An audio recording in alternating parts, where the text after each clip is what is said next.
24, Tyler Enns. Number 22, Kevin Betancourt is your designated hitter tonight. Rounding out the lineup is number 1, Chad Schultz. And their starting pitcher tonight is number 7, Nelson Cork. Now, let's introduce the starting lineup for the Moose Jaw Miller Express. Leading off is shortstop number 11, Derek Cornell. Number 8, second baseman, Brennan Reed. Number 14, right fielder, Marvin Balone.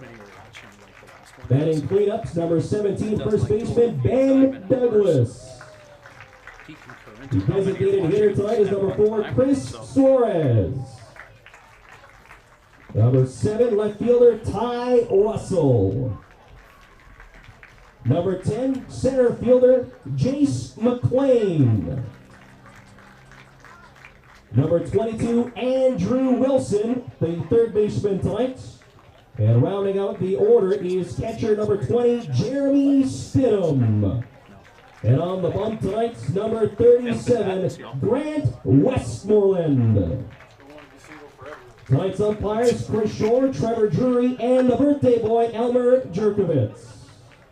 We ask now that you please rise and remove your headwear for the playing of our national anthem. But you're going to stand there. Oh, Canada, our home and native land, true patriot love in all thy sons command.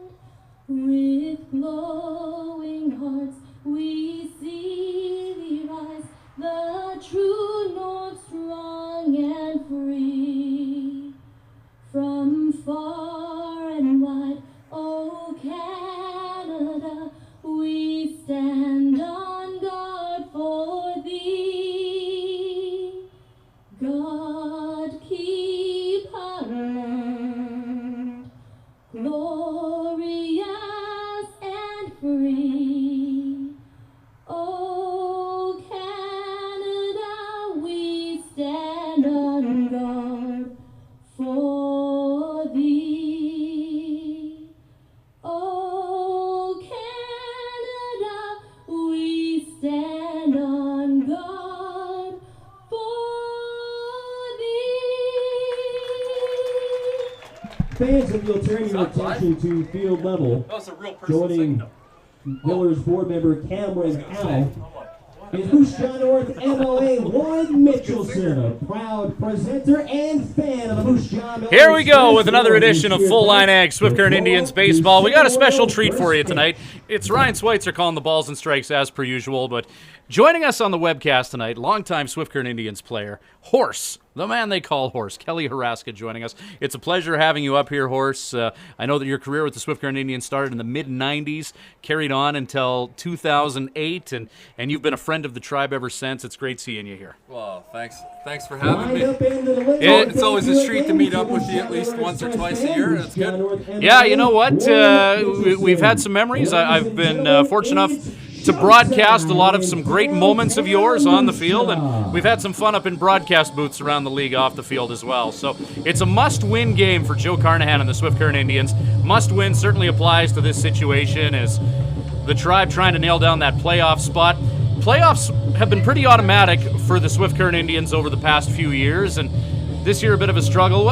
What has Joe said to you in your conversations about this year's team and this year's situation, Horse? Well, there's been times during the season where they kind of put some wins together, and he thought that it was going to happen for him, and then just shortly after that, it kind of went south a little bit. And he's had some bad luck. I've been kind of following the team and losing games by one run, losing late. He's frustrated. I think he's got the horses. I know Corey Olofsson, the general manager for Moose Jaw, had some really good things to say about Swift Current. Said that they're a pretty powerful hitting lineup. He thought maybe their bullpen was maybe not as strong as it has been in the past, and that could be some of the reasons why they've been losing late. Grant Westmoreland is the starting pitcher for the Moose Jaw Miller Express. 8 appearances, 2 starts, 21 1/3 innings of work. He's been hit off of 21 times, 14 earned runs. He struck out 16 and walked 13, 2-2 on the year with a 5.90 ERA. Darren Kolk leading off for the Swift Current Indians. Kolk has been effective in the leadoff spot 2 times this year, Horse. This guy's homered on the first pitch of the game in the top of the first. Yeah, I know. I hear you screaming on the internet about it. Darren Kolk against Grant Westmoreland, starting pitcher. He's a lefty for the Moose Jaw Miller Express. Kolk on the year hitting .327 as Westmoreland winds and fires, and Kolk, as he is wont to do, singles on the first pitch of the game, and good start for the Tribe. Yeah, not bad. He didn't quite hit that square, obviously. You can see him running down to first base, shaking his head.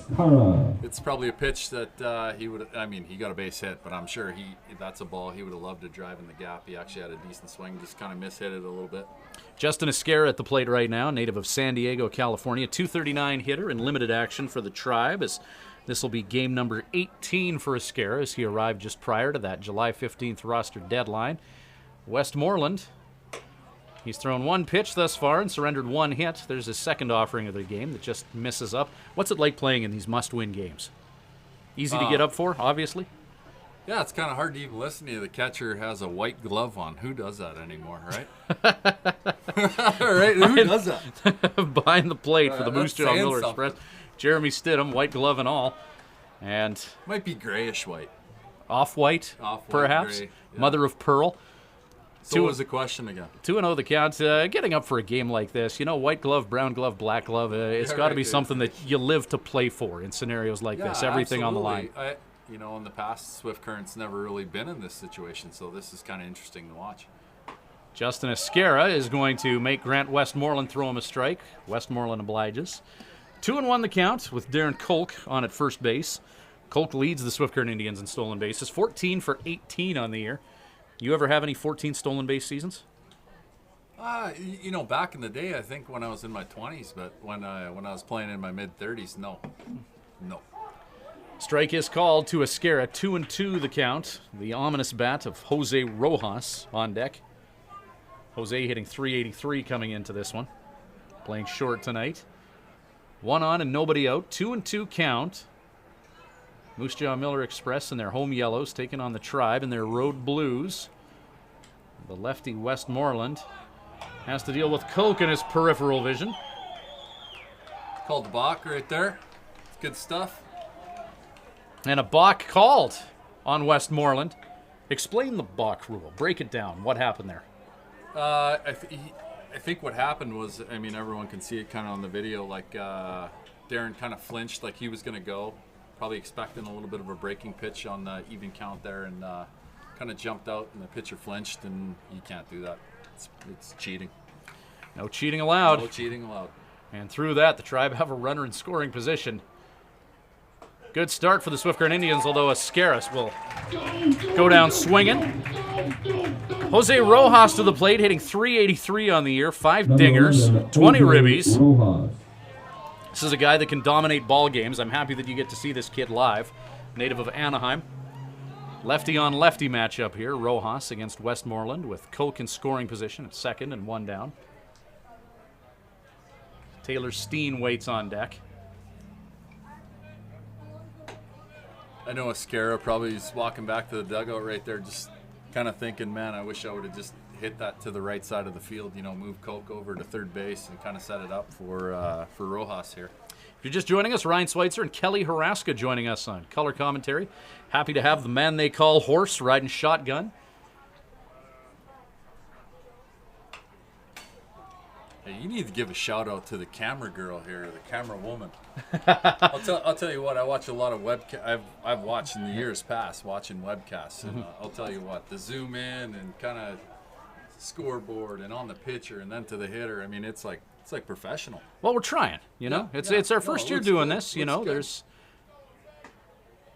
hoping to improve on a few things for next year, but happy with how things have gone this year. And yeah, absolutely. Christina on camera, she's been a trooper, 40 plus games this year. Yeah, she can't even hear what we're saying right now. She's so focused on. She's dialed in. Focusing. Dialed in. You could say anything. Yeah. She'll check her Instagram between innings, but now she is focused. Yeah, of course. 1-2 the count to Rojas, runner on at second base. As Christina shows us Grant Westmoreland, and it's a called strike 3 to Jose. What did you see there? Just fastball on the outside part of the plate. 1-2. Could have been expecting, breaking pitch off the plate, but kind of not the new thing. The thing I'm pretty sure in college baseball is pitch to contact. Like there's a lot of pitching coaches getting away from like wasting pitches. So he's heading the count, and you kind of want to get close to the plate. There's no sense wasting pitches anymore. This is the biggest crowd I've ever seen in Moose Jaw tonight. A couple hundred on hand here. Must win for both teams as the Tribe one game behind the Moose Jaw Miller Express. Well, it's the last home game, so everyone's got tickets they never use, so they're coming out tonight. Doing their billet appreciation night here as well, as the count is 1-0 to Taylor Steen, native of North Dakota. They'll be catching tonight for the Tribe. Pitch is outside, lefty on lefty, and Westmoreland goes across the plate for ball one in this exchange. 1-1 now. Man, I'll tell you what, I'm just looking out at this field. It's a beautiful evening. If you're not here, it's amazing. No wind, sun is perfect. Perfect temperature to be playing ball here. And in the Canadian prairies this year, mosquitoes haven't been that bad either, so that's a bonus as well. Yeah, you were asking about bug spray before the game. There hasn't really been the need for it this year. Except that I drove here from California. We get out of the car, start playing at my folks' place there in Regina, and my son's allergic to the mosquitoes here. Oh. So he got bit on the cheek, so it looks like he's got a fist growing out of his head. Doing okay, though? Yeah, he's doing okay. Mosquito bite notwithstanding? No, it's ridiculous, Like he steps out of the car, gets bit in the cheek. Like we were here there 10 minutes. It is a beautiful night here at Roswell's Park in Moose Jaw as Steen hits one of the third basemen, and that will be absorbed into the glove of Andrew Wilson. So Steen will fly out to third. Darren Kolk singled, advanced to second on a balk, but the Tribe couldn't move him around. And that'll do it for the top of the first. Bottom of 2 and the Tribe on the sticks coming up when we return with Full Line Ag Swift Current Indians baseball.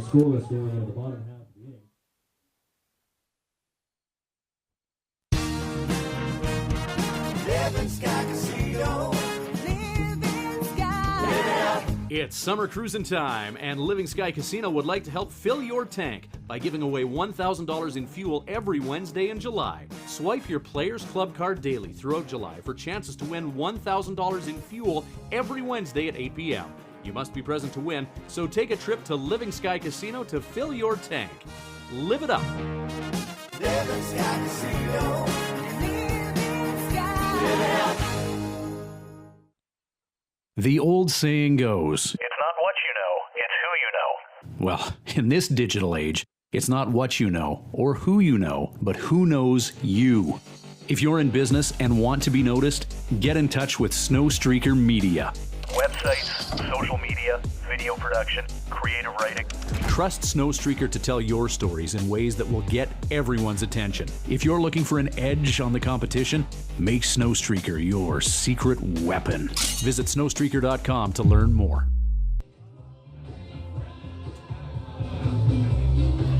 Ryan Schweitzer, Kelly Haraska back at Roswell's Park in Moose Jaw. Scoreless after the top of the first. Bottom of 1 coming up, the Tribe in the field. Nelson Quark gets the start for the Swift Current Indians. Nelson, 12 appearances, 9 starts this year, 48.2 innings of work. He's allowed 40 hits. He's struck out 27 and walked 19, 25 earned runs. He's 3-3 with a 4.62 ERA, native of Winnipeg, Manitoba. Nelson's been a pleasant surprise for the Tribe this year, Horse. You may have mentioned that Jamie Bettens was this guy's coach. I think there is a Bettens connection with Nelson Quark, and of course you played with Bettens back in the day. What can you tell us about him as a player? There's nothing that I can tell you right now. I can Gotta tell keep you, it off the record. I can tell Understood. you over a beer somewhere else, but not right now. What do you think he'd bring as a coach? You know what? He's a really intelligent guy. He knows baseball. He's I would imagine him being a good coach. He's a fairly intelligent guy. Nelson Quark has been a pleasant surprise for the Swift Current Indians. Not that they weren't expecting much out of him this year, but Nelson at the beginning of the year maybe expected to be a relief pitcher, a guy who would come in late in the game, but he's worked his way into the starting rotation. 3-3 this year on a sub-500 team. Quark behind the leadoff hitter Derek Cornell. 2-1 count right now. You know, the key, like, I don't know these guys, but then I kind of want to know, like, how many walks does he have per inning? Like, what's that ratio there? Nelson. That's key. Well, Cork, he's got more strikeouts than walks this year. Walks are generally up from when you would have played. As fly ball hit to Jose Rojas at short. Derek Cornell flies out to 6. I know that's one thing that's driven Joe nuts this year because as a coach, he hates when his pitchers walk guys. And that's been an issue at times. But Cork, 27-19 strikeout to walk ratio this year. And that's in 48.2 innings of work. So a pitch to contact guy with a higher ratio of strikeouts to walks. And what year is this kid? Do you know? Like, is he first year player? Is he? I believe he's going into his senior year. Don't quote me on that. Might be going into his junior year. I know he's eligible to come back next year in the Wimble. Pitch is low. Quark working against Brennan Reedy, a local product from right here in Moose Jaw. Brings the fans to the stands. Reedy hitting .248 on the year. 11 ribbies.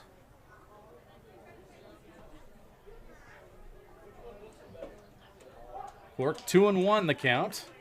Nelson Quark pitching to Taylor Steen. Kevin Charnecki at first. Chad Schultz at second. Jose Rojas at short. Got your Justin Esquer at third.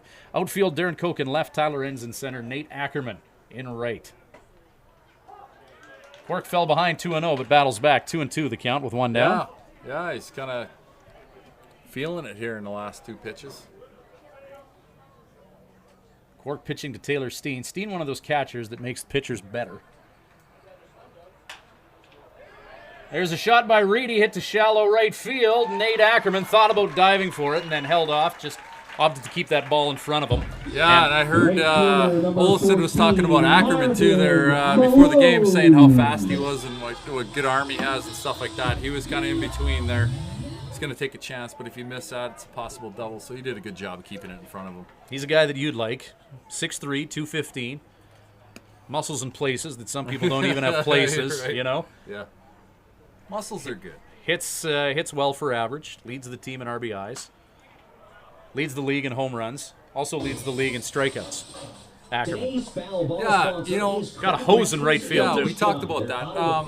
You know, without even knowing who he is or seeing, he's like I said, you know, he's going to get his best swing off on pitches that he chooses, and you know, you give up some things on that. You strike out a little bit more, and that's okay.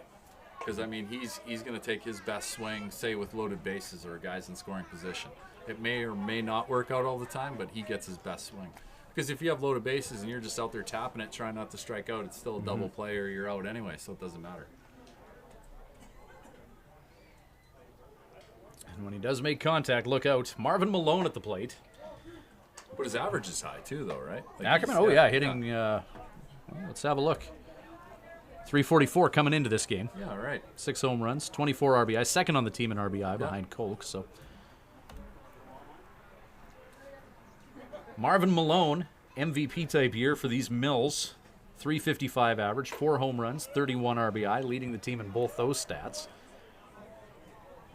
He's their right fielder. Ever have a teammate named Marvin? No, never. Not a common name these days. 1 down, 3-2 the count to Malone. Runner on at first is Reedy after that shot to right field moments ago. But Marvin Malone, that name kind of flows together nicely, though. It's a great handle. It is, yeah. It's a name that's made headlines in Moose Jaw this year. He's had a dynamite year. 19 walks on the season as well. You can't even call him Marv because that doesn't flow. Take third. Let's see it. Nope. Not with Ackerman's arm. No. They'd be wary of that here, too. Ben Douglas. Douglas, a local kid. Before this game, he won the Conrad Funk Award for most popular player, voted on by the fans here in Moose Jaw. He's a Moose Jaw kid. Well, regardless of how much of a star he is in Moose Jaw, I still want him to roll into a double play here. 338 average. 4 bombs, 30 ribbies. 1 down. This will be a key at bat early Swift Current Indians in a must-win situation against this Moose Jaw team. Nelson Cork, looks like he released that pitch a tad early, and ball one is called. There's a couple of times I've seen him, he's trying to get the outside corner there with his fastball, and it's kind of leaking up and out, so he's got to get focused here. 1-0 count to Douglas. Cork looks the runner at second. There's a shot, potential double play. The 4, the 6, and the 3. Boom. You called it. I don't know if I called it. I wanted it to happen, and it did. That's close enough to calling it. One complete inning in the books. Swift Current Indians turn an opportune double play. We will head to the top of the second inning scoreless. It's the Tribe in Moose Jaw taking on the Miller Express. Must win for Swift. This is Full Line Ag, Swift Current Indians baseball. The Hearing Place is proud to continue their support of the Swift Current Indians Baseball Club. Located conveniently in the Swift Current City Plaza, The Hearing Place is your #1 stop for hearing healthcare in Southwest Saskatchewan. Don't compromise on your hearing. Get tested by our qualified audiologist, Karen Woods. Call The Hearing Place at 778-0826 and book your appointment today. The Hearing Place. We focus on our client's journey. Excel Bus Lines is proud to once again be the official carrier of the Swift Current Indians, and have they got a deal for baseball fans. This July 23rd to 28th, see the Toronto Blue Jays in Seattle. $9.49 per person, double occupancy, and the seats are all in the lower club. That'll get you 3 baseball games plus rooms, and the trip is guaranteed. Also ask about a cruise trip in February of 2016 and their 7 Disneyland trips. Excel Bus Lines, the official carrier of the Swift Current Indians. Home Inn & Suites Swift Current is proud to be the...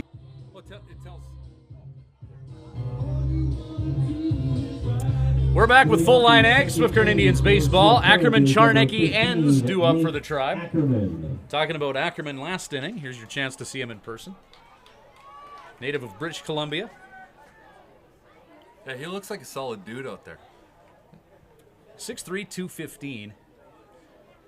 Quiet guy, though, eh? Yeah. Doesn't say a whole bunch. Lets that powerized lightning strike Louisville slugger on his shoulder do the talking.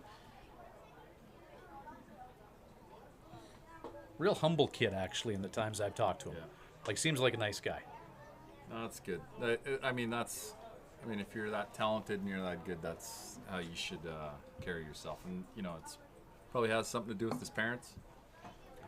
Had a chance to meet his folks a few weeks ago. They were in Swift. They were probably the same way, right? I'm sure. Yep. Yeah. Mother was a vivacious lady. Yeah? Yep. Very eager to come up and meet us up in the broadcast booth, and we love it when parents do that. Yeah. That's the best part of this gig, is being that connection between the guys and their parents. I've said it throughout the year. That's my favorite part of it, is getting to meet the parents. Well, yeah, you can imagine When they're sending their kids away from San Diego or From thinking about San Diego. Yeah, we got guys on the team from San Diego, a few of them, but Yeah. Where's Swift Current, Saskatchewan? Ackerman, a towering shot. They got a fine beat on that one. There you go. 15 wing Moose Jaw. There you go, baby. Whammo! Nate Yeah. Ackerman. It's Ackerman, not Anchorman, but he's kind of a big deal. He has many leather-bound books, and his bat smells of rich mahogany, and he's gone yard for the 7th time this year. Yeah, and you know what? It looked like he was a little bit out front on that, but he made good enough contact, and, like we were just talking about, he's a big, strong dude, and that happens. Kid is so strong he could eat steak with a spoon. He drilled that. Yeah. Well, it hung up there. It didn't look no, dangerous off the bat head, but you know what? Balls just seem to travel in this park, and you've probably hit a few out of this park. But you know what, though? It's a little misleading. Like, it looks like it should, but if you watch batting practice in here, not a lot of balls are leaving the park. We're kind of sunken down. I don't know what the deal is, but he's just that strong that like he goes out and digs kind of a low pitch. It appeared to be a low pitch. Got out in front a little bit, but he makes good enough contact. It goes out. Kevin Charnecki at the plate. He's from Edmonton. Pitch from Grant Westmoreland. One hops the catcher, Jeremy Stidham. And that kind of changed, like the pitcher, he's kind of went through the first inning all right like that, but getting a home run hit off you now you kind of lose a little bit of confidence. I know that's happened to me plenty of times. Guy creams one off you, and then you're like, oh, maybe that pitch isn't good enough anymore. I know you don't like pumping your own tires, so I know you'll answer this question in a non-braggadocious way. But maybe I will now. I'm older. Well, maybe, yeah. WMBL Pitcher of the Year. How many of those did you win? WMBL, none. SMBL, like when the league had like four teams and stuff. Yeah, I won it. I won it once. Okay. I suppose. Nothing. I was a young guy back then. But WMBL, no, I didn't pitch too much. I was this kind of spot starter when we needed the rest guys. Winning pitcher in the 05 championship game, if I recall, though. In one of them. Yeah, that's right. 05, Swift Current. Yeah, I think I went 6 innings, and then Troy Cloyd came in. Joe hit a home run. Yeah, that was big time. It's good stuff. Party at BP's afterwards. Oh, yeah, that was a good time. Charnecki up and in. Sounded like off his bat. It's a foul ball. Off the hands. And Charnecki awarded first base. Westmoreland surrendering that home run to Ackerman, and then inside a little bit too much to Kevin Charnecki. There's nobody out here. Tribe with a 1-0 lead after that solo dinger from Nate Ackerman. Charnecki at first, Tyler Enns at the plate.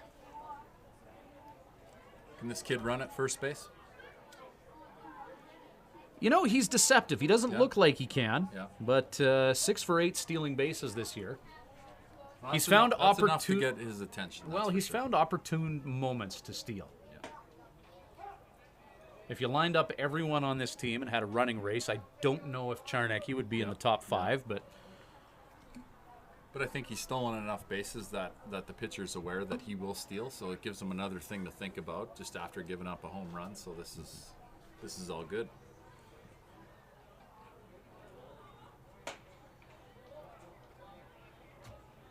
Guy who does steal bases at the plate right now, Tyler Enns, 9 for 14 in that stat this year. Enns played 2 seasons in Melville before coming to Swift, part of a 2013 championship team. He was probably relieved. You love playing in Melville. What are you talking about? It was your favorite place to go. You know, I played. Yeah, we were talking to one of the umpires, Elmer. Right, Elmer Jerkovitz, third base umpire. He's out there standing behind the pitcher there right now. You can see on the camera. And I was just telling him when we used to go to Melville, it's always interesting to play there. That's for sure.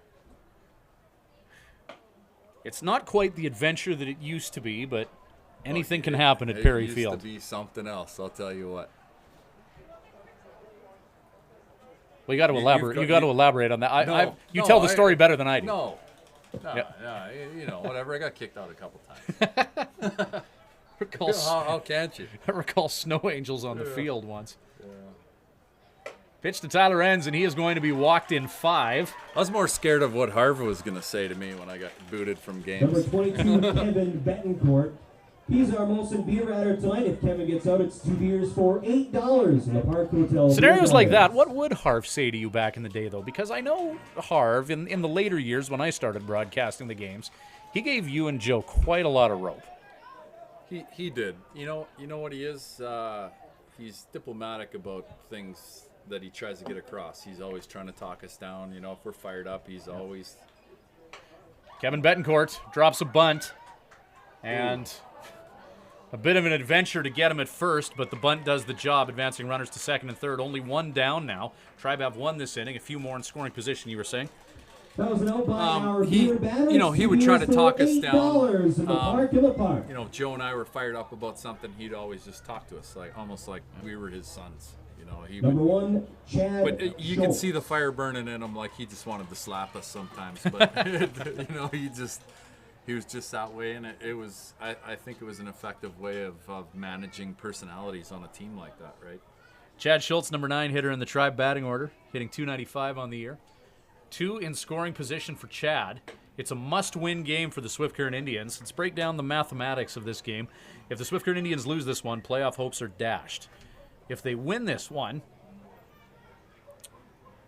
then they're mathematically still alive, and they got to win tomorrow in Regina, provided that Melville loses 2 of their final 3.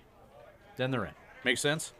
That does make sense. And Melville is right now losing in Melville, taking on Weyburn 2-0 that game in the And then 7th. I've heard they've had some guys go home early or whatever like that, and they threw some of their best pitchers against Swift in the last couple nights. I don't know how much gas is left in the tank of the Melville Millionaires, which is advantageous for the Swift Current Indians.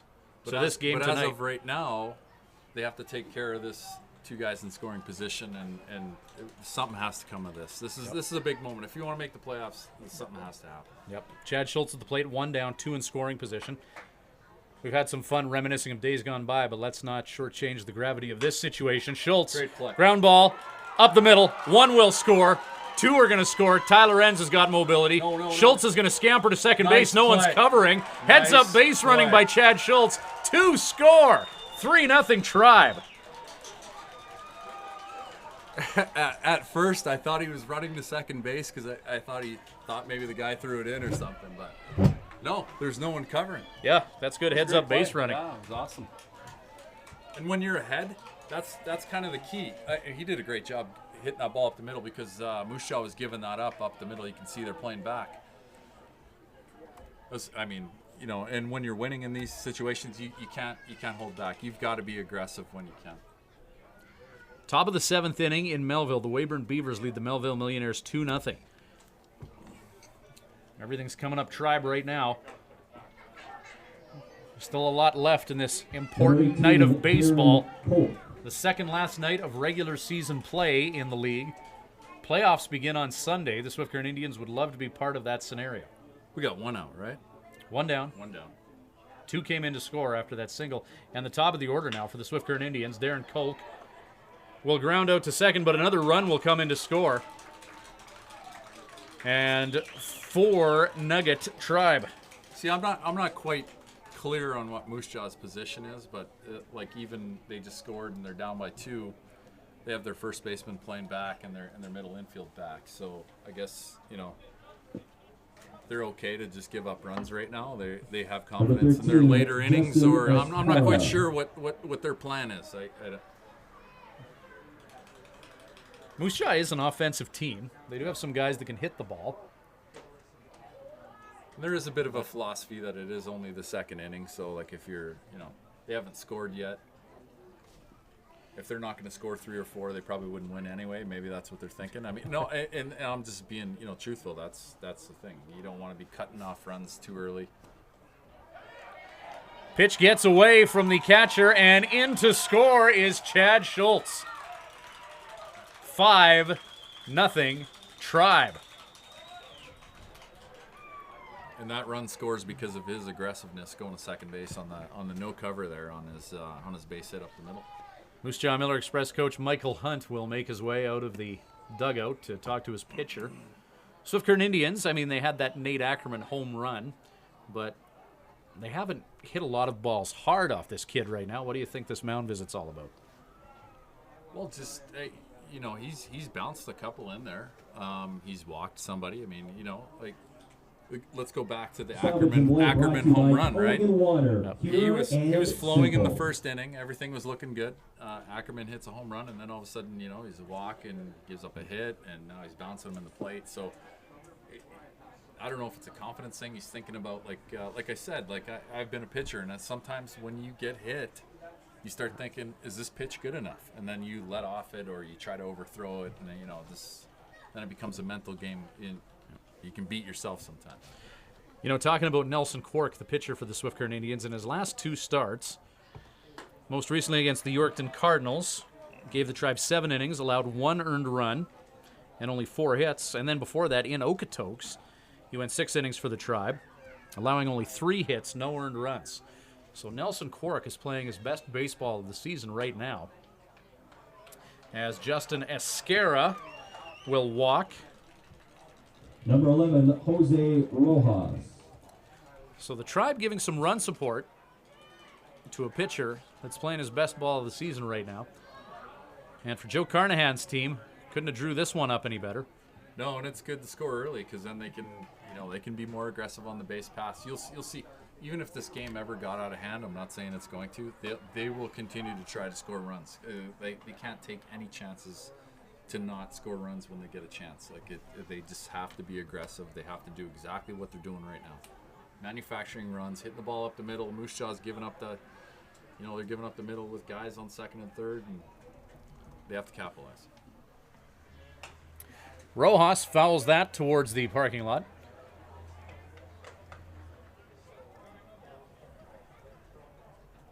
Four 4-0 lead for the Swift Current Indians.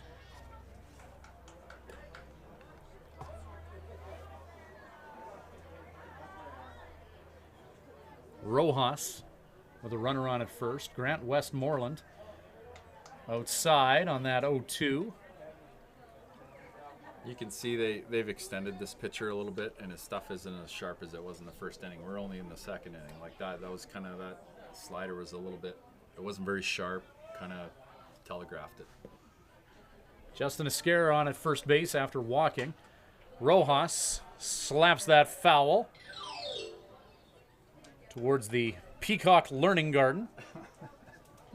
There's no peacocks in there per se. It's named after a guy named Peacock. Yeah. Well, that's Peacock School right there, isn't it? A.E. Peacock, yep. Yeah. Great gym in there, nice amphitheater. Done some traveling to Moose Jaw for school activities, have you? School activities. Rojas spanks one into right field, but that's right in the glove of Marvin Malone.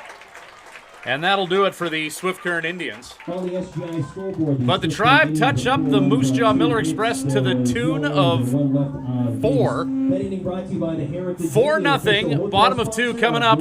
Tribe lead it. We'll be back shortly with Full Line Ag, Swift Current Indians baseball.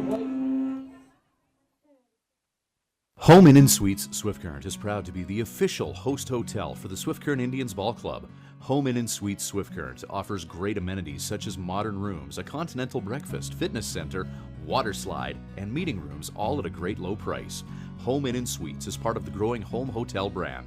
Make your reservation today by calling 306-778-7788 or by reserving online at homeinsc.ca.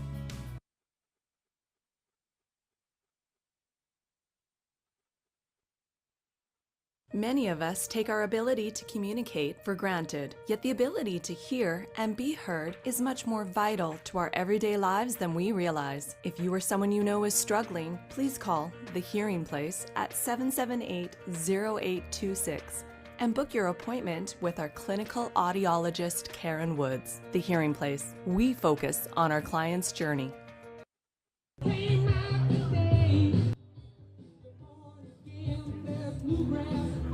Ryan Schweitzer and the man they call Horse at Roswell's Park in Moose Jaw. It's Full Line Ag, Swift Current Indians baseball. Kelly Haraska joining us on color commentary. 4-0 lead for the Swift Current Indians in the top of the second inning. Joe Carnahan's got to be pumped about that, and some run support for a guy that may or may not need it. Nelson Cork pitching his best of the season over the past few games. Yeah, you mentioned that. I haven't really been following him, but his stats suggest that he's doing well, and he looks sharp. He's got good breaking stuff out there. Oh, more than stats. I was there. He's doing well. That's right. Yeah, you've been at every game. Don't take my word on everything, but on that, do. Nelson's been great. Best 2 starts of the season for him, the last 2 in Okotoks. Tough park to win in there. I always look at pitchers and their body language too, and he's going out there, he's getting the ball, and he's pitching it. So it's a fastball right down the middle. Chris Suarez at the plate, a .292 hitter, 1 home run, 18 RBI on the season. First at bat of the game with his team down 4-0 in the bottom of 2. Fouled off. Hit towards Caribou Street in Moose Jaw. Count is 1-2. Cork inducing that foul ball. Suarez, Ty Russell, and Jace McLean due up for Moose Jaw, as they're going to need a big inning after the Tribe touched them up to the tune of 4. Nice pitch. Just a bit up. Kind of threw that up under his hands there. He just, that pitch was backing up that slider that he just fouled off.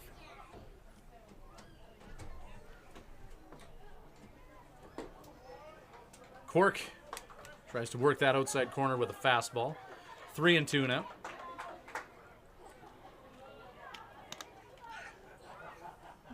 Suarez leading off in the bottom of the second. 4-0 lead for the Tribe.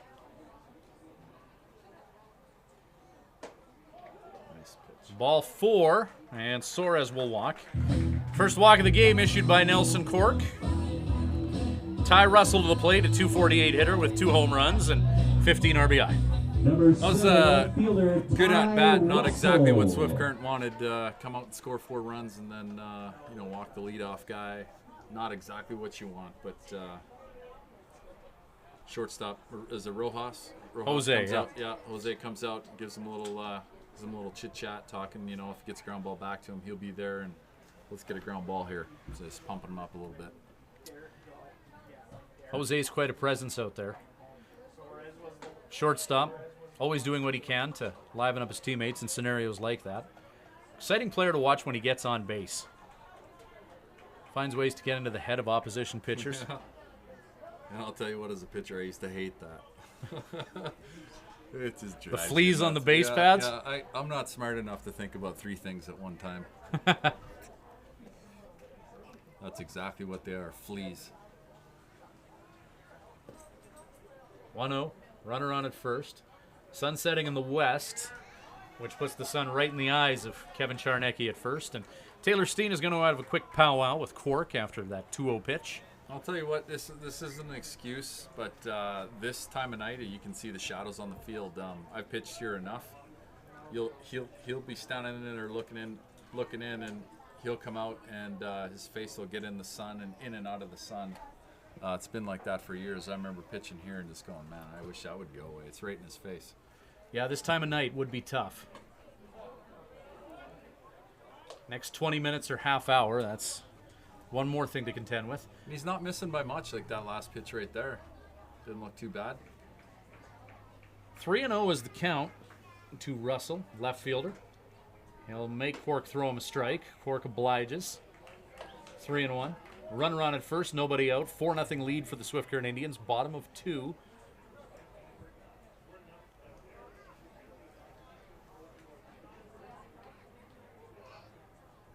Nelson Cork, 3-1. Strike 2 as Cork goes right after him.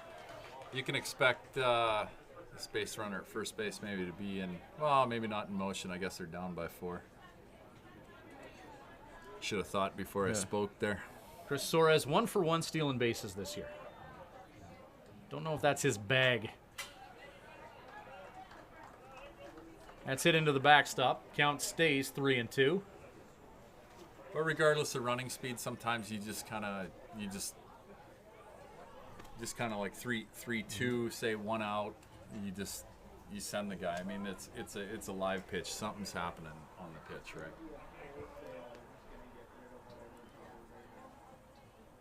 Another 3-2 pitch. Swung on and missed. Cork got him. As Suarez Russell takes a big hack. Looked like a fastball up that fooled him. Yeah, just got it by him. Usher brings Jace McLean to the plate. Did you ever have walk-up music, or is that not really a thing when you played? You know what? I think we did one year, and I think you played a little Megadeth for me. It was you. Okay, yeah. I think it was back in the day. You don't even remember. I would have thought I would have given you Maiden, but Megadeth, sure. McLean, there's a shot to center field. Tyler Enns is back. Lost track of it. That one hops the wall. Runner is going to be held at third. It is a double for Jace McLean with 1 out. And now 2 on for the Moose Jaw Miller Express. First time this game that they've really hit Nelson Cork hard. That ball is hit on the screws. Andrew Wilson. Andrew Wilson, a .233 hitter. Is that Colk out there? Tyler Enns in center. Tyler Enns. Okay, yeah, I see. Yeah, he got turned around. It was right at him, and he made a turn around, and then the gunner got spun around and then realized he wasn't getting it. So actually made a good play off the wall there and kept him from scoring. It's a heck of a center fielder. Yeah. Defensively.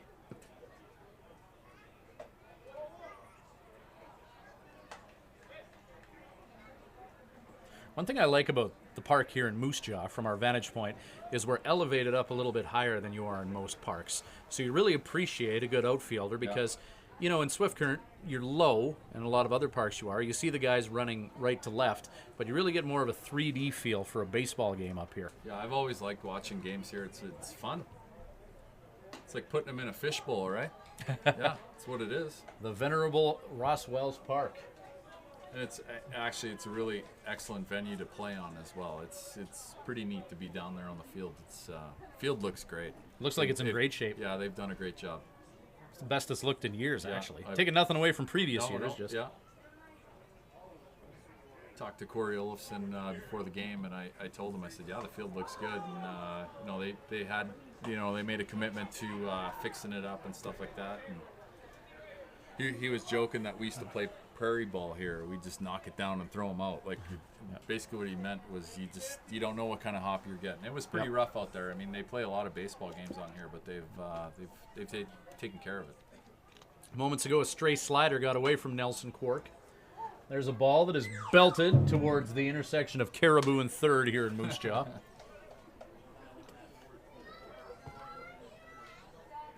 Surprised they don't have any softball games going on over there. Memorial Field in Moose Jaw, just adjacent to where we are right now. Place used to be rocking all the time. Maybe it's a long weekend, they didn't want to put anything on. There was a game there last time the Tribe were in town, and there was a nice, beautiful black Ford truck parked in the parking lot there that wore a foul ball. Oh, yeah.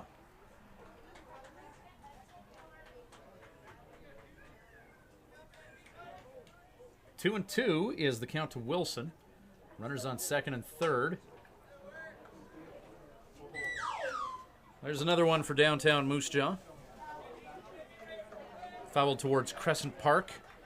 This isn't the worst spot to be in with an open base at first. Obviously, he doesn't want to walk him, but I know when I was hitting and there'd be an open base, you really can go into the bag of tricks as a pitcher. That's what I was always thinking when I was pitching and hitting. I'm like, well, they can kind of mess with me right now. Number 9 hitter on deck, Jeremy Stidham. He's a .241 hitter. Cork's fastball pounds the catcher's mitt and is up. Wilson keeps the sword sheathed, and 3-2 the count. Swift Current's content to give up a run here as well. They just want outs. They want the second out. You can see they're playing back on this. Tribe with a 4-0 lead, one away here in the bottom of the second. Tribe with 4 runs in their half of the second. There's a ball that'll head into the seats here at Ross Wells. Healthy contingent of Swift Current fans here, as the Tribe in their playoff hunt have brought more people out to the ballpark. Yeah, we're talking about that. In Swift Current, there's been an expectation that they'd win, but now that they're kind of fighting to get in, people are interested. I think for years the team was taken for granted. Yeah. It was just accepted that Swift Current would be one of the top teams in the league every year. Winning was no big deal, but a little bottom feeding this year as Nelson Quark strikes out Andrew Wilson. See, and there's a good example. He throws a low breaking pitch with an open base. I mean, really nothing's lost there. Forces his hand, 3-2, and he can throw pitches like that in this situation. So nice looking. And it's tough to adjust to that, something like that. It was a nice looking slider from Nelson. Right. So 2 out and 2 on. Jeremy Stidham, the catcher, is up. He ducks out of the way of that Nelson Quark fastball. Top of the order, and Derek Cornell on deck. He's got to wear that. This is number 9 hitter right here. Yep. He has to wear that. Load the bases up. You turn over the lineup. But who am I? Someone who got hit by a lot of pitches. Not a lot. I usually got out of the way, but not in that situation. 1-0. Oy. Pitch just a bit up. Maybe it's my age. I just can't see when it's twilight like this, but that looked like a strike. But what do you think from you've got young eyes? From what I've seen this year, and you want consistency in the strike zone. Anything above the belt, no way. No. Anything at or above, no way. Okay. Got to be below the belt. Right. Except unless it's Melville, then all bets are off. Right. Pitches that goes without saying. Pitches in the dirt were called for strikes this year, but it's a developmental league for umpires do too. They still call a strike as a question? There. Strike? Didn't have that one this year. No. Well, they used to do that. It was never a statement, right? Strike?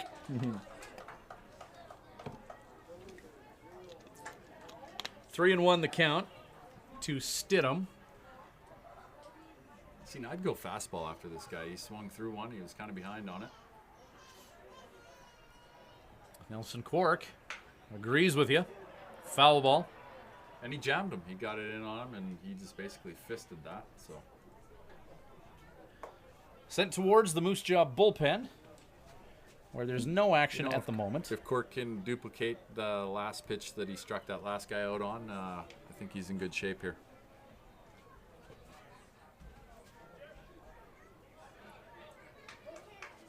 He has some options here.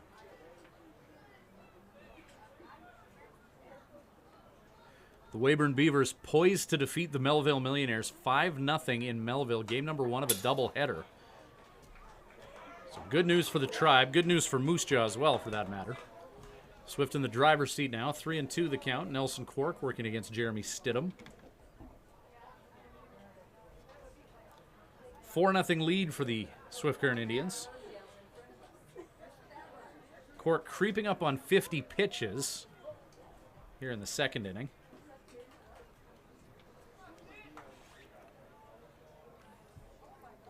Runners on second and third. Another pitch fouled off.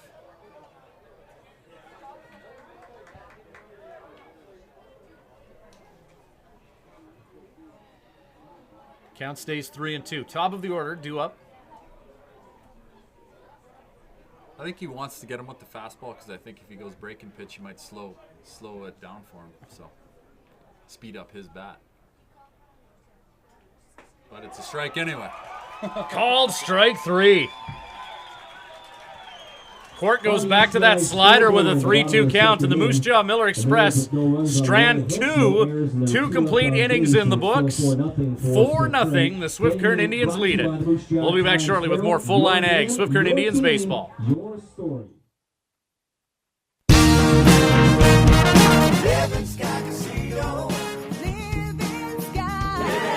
It's summer cruising time, and Living Sky Casino would like to help fill your tank by giving away $1,000 in fuel every Wednesday in July. Swipe your Players Club card daily throughout July for chances to win $1,000 in fuel every Wednesday at 8 p.m.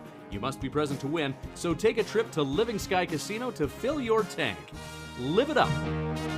Living Sky Casino. Living Sky. Live it up. The old saying goes, It's not what you know, it's who you know. well, in this digital age, it's not what you know or who you know, but who knows you. If you're in business and want to be noticed, get in touch with Snowstreaker Media. Websites, social media, video production, creative writing. Trust Snowstreaker to tell your stories in ways that will get everyone's attention. If you're looking for an edge on the competition, make Snowstreaker your secret weapon. Visit snowstreaker.com to learn more. Update on the SGI scoreboard. It's now 10-1. The Riders trailing the Edmonton Eskimos in the second quarter. Riders trailing the Edmonton Eskimos. I know you're a big CFL fan, Horse. Yeah, no. Are we online? Yeah. Oh, we are. Hey, you know what's funny is I was watching highlights of that Drew Willie kid over in Winnipeg. Didn't Saskatchewan used to have him? Let him go, yep. Yeah, well, he's a good quarterback. Yeah, he looked good in a Rider uniform right about now. Yeah, wouldn't he? Look great in a Rider Yeah, uniform I don't know right what now. they're thinking. They put too much stock into one guy, and it's like he was a good quarterback. They honestly, and I don't follow them. I just I He watch still is a college good football. quarterback, Yeah, just no, not he for. is, yeah. And I think he beat who did he just beat? I mean, he made some nice. Yep. He beat somebody, Montreal or. Taylor Steen launches one into foul territory. Ben Douglas chases after it. 3 players converge, and then the 3 of them decide to avoid it like the plague. No, they didn't want to run into each other there. Didn't look like it anyway. Play in front of the home crowd. You don't want to jeopardize style points, you know? Right. So, a somewhat long strike for Grant Westmoreland. And Taylor Steen at the plate. Steen flew out to third his last trip up. Ground ball this time. That's in the glove of Brennan Reedy. Steen grounds out via the 4-3. Nate Ackerman, 1 for 1. Number 15, Nate Ackerman. Solo home run to center field, his last trip up.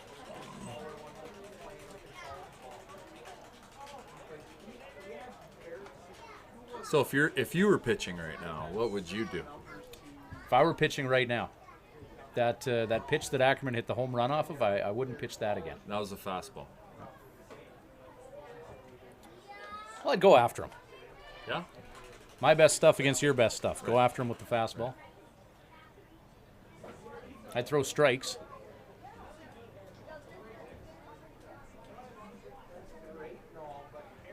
Check swing.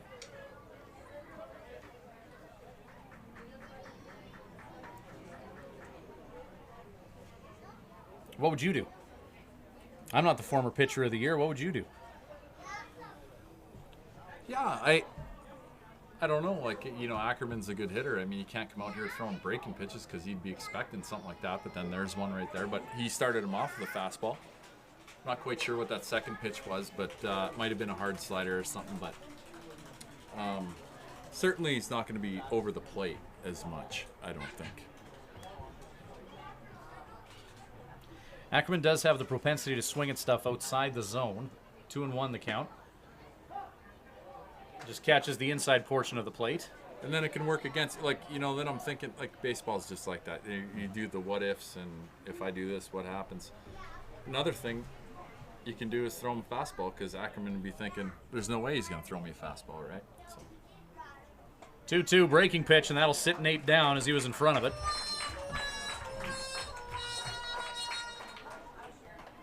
One away, 2 down rather. Number 9, Kevin Charnecki. Charnecki hit by a pitch in the hands the last time he was up.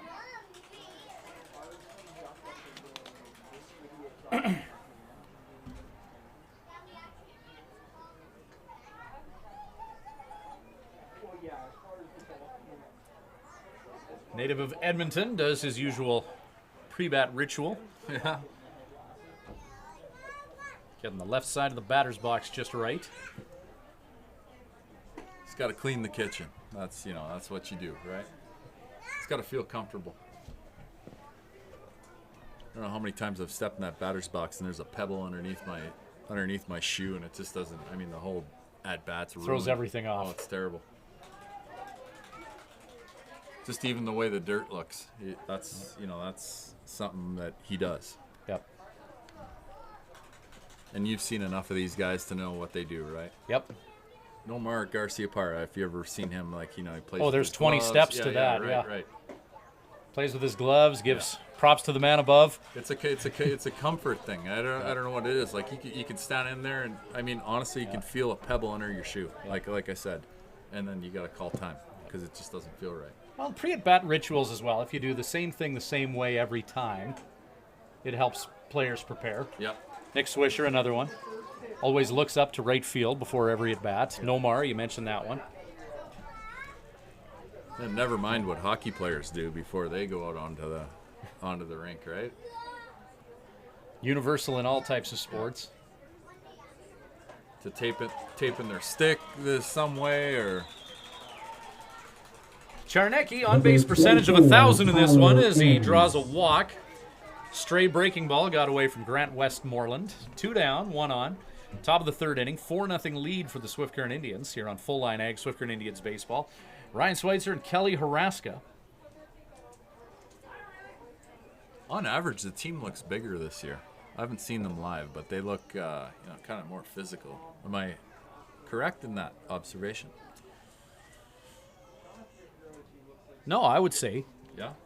on average, this team's bigger than the past few years. Stray pitch from Westmoreland, and Kevin Charnecki advances to second. Yeah, there's not as much team speed this year, per se, but, a lot of big donkeys that are capable of hitting the ball out of the park, as Joe often refers to them as. Yeah. In a loving way. Exactly. Yes, not in a of course, derogatory way at all. when doing his recruiting and asking around, he says, I would like a big donkey that can hit the ball out of the park. Right. And him and I talk. Sometimes he bounces ideas off of me prior to recruiting guys. I don't know why. I mean, I'm out of the baseball scene now, so. Well, you and him were good friends for a lot of years. Yeah. Well, yeah, we still are. I mean, obviously geography separates us, but he calls and tries to bounce some ideas off me, and I'm sure he does the same to you and Harv, and he wants to make sure. Back in the pre-Excel bus line days, I know you guys were always travel mates in the old vans. Oh, yeah. 17-passenger van, as Tyler Enns is going to wear one. Grant Westmoreland will curse into his glove. Yeah, these guys never had it so good, right? Joe and I would go pick up the vans. We'd drive the van to the game, pitch, play 9-inning game, jump in the van, and drive it back that night. So, we were discussing this the other day. I miss the vans. Because on the bus right now, you're there, they put the movie on the bus, everyone's got a handheld device, everyone's got their own seat. Whereas the vans forced you to bond as a team. You're on the road to Edmonton. You're 7 hours in the kitchen of 5 other guys crammed into those vans. And I think it was better for gelling a team versus today's traveling in comfort day. It could be. I'll tell you what, though, I drove those vans. And, after playing a 9-inning game, sometimes I just wanted to sit there and just relax. But no, agreed. Yeah. But I get what you're saying.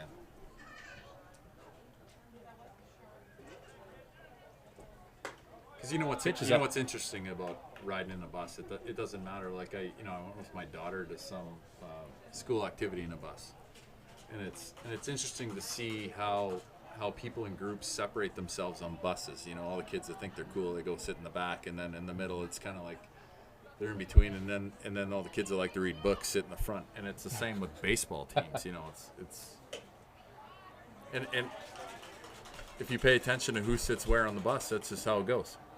I think, anyway. I agree. Absolutely. I've been on enough bus trips with the team. Same type deal.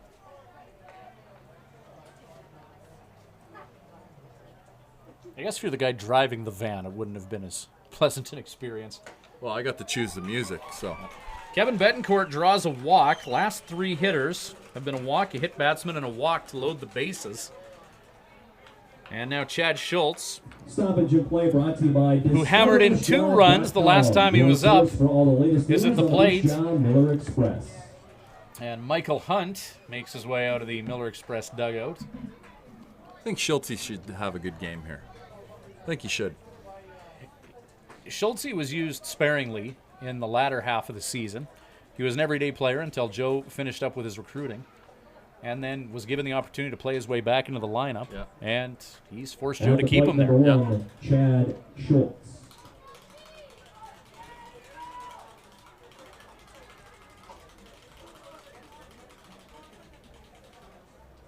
He looks like a pretty physical kid, too, from standing up here. I mean, he looks... 300 hitter. Yep.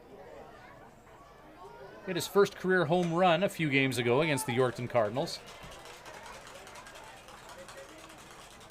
Well, let's just hope he didn't fall in love with the home run, because that's not what we need right now. We need, a double would be nice. Yeah, well, 2 out, bases loaded. 4-0 lead for the Swift Current Indians. Schultz with the opportunity to really open this up here in the top of the 3rd inning. 1-1 the count. A hit batsman and 2 walks have loaded the bases for the Swift Current Indians. Pitch is up. If he's going to swing, this is the pitch he's going to be dialed in on here. He doesn't want to be late. He should be out front looking to drive this ball. Top of the order, and Darren Kolk on deck. Schultz drives that foul.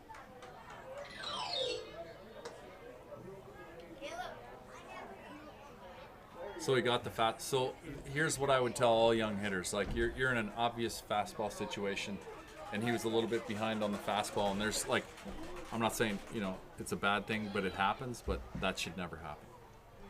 2-2. Pitch got away from Westmoreland. He should almost be out front. I mean, if I'm instructing young hitters like in that situation, like he's best swing in good position, right? but he's also in a good position here as well. Count is 3-2. Bases loaded.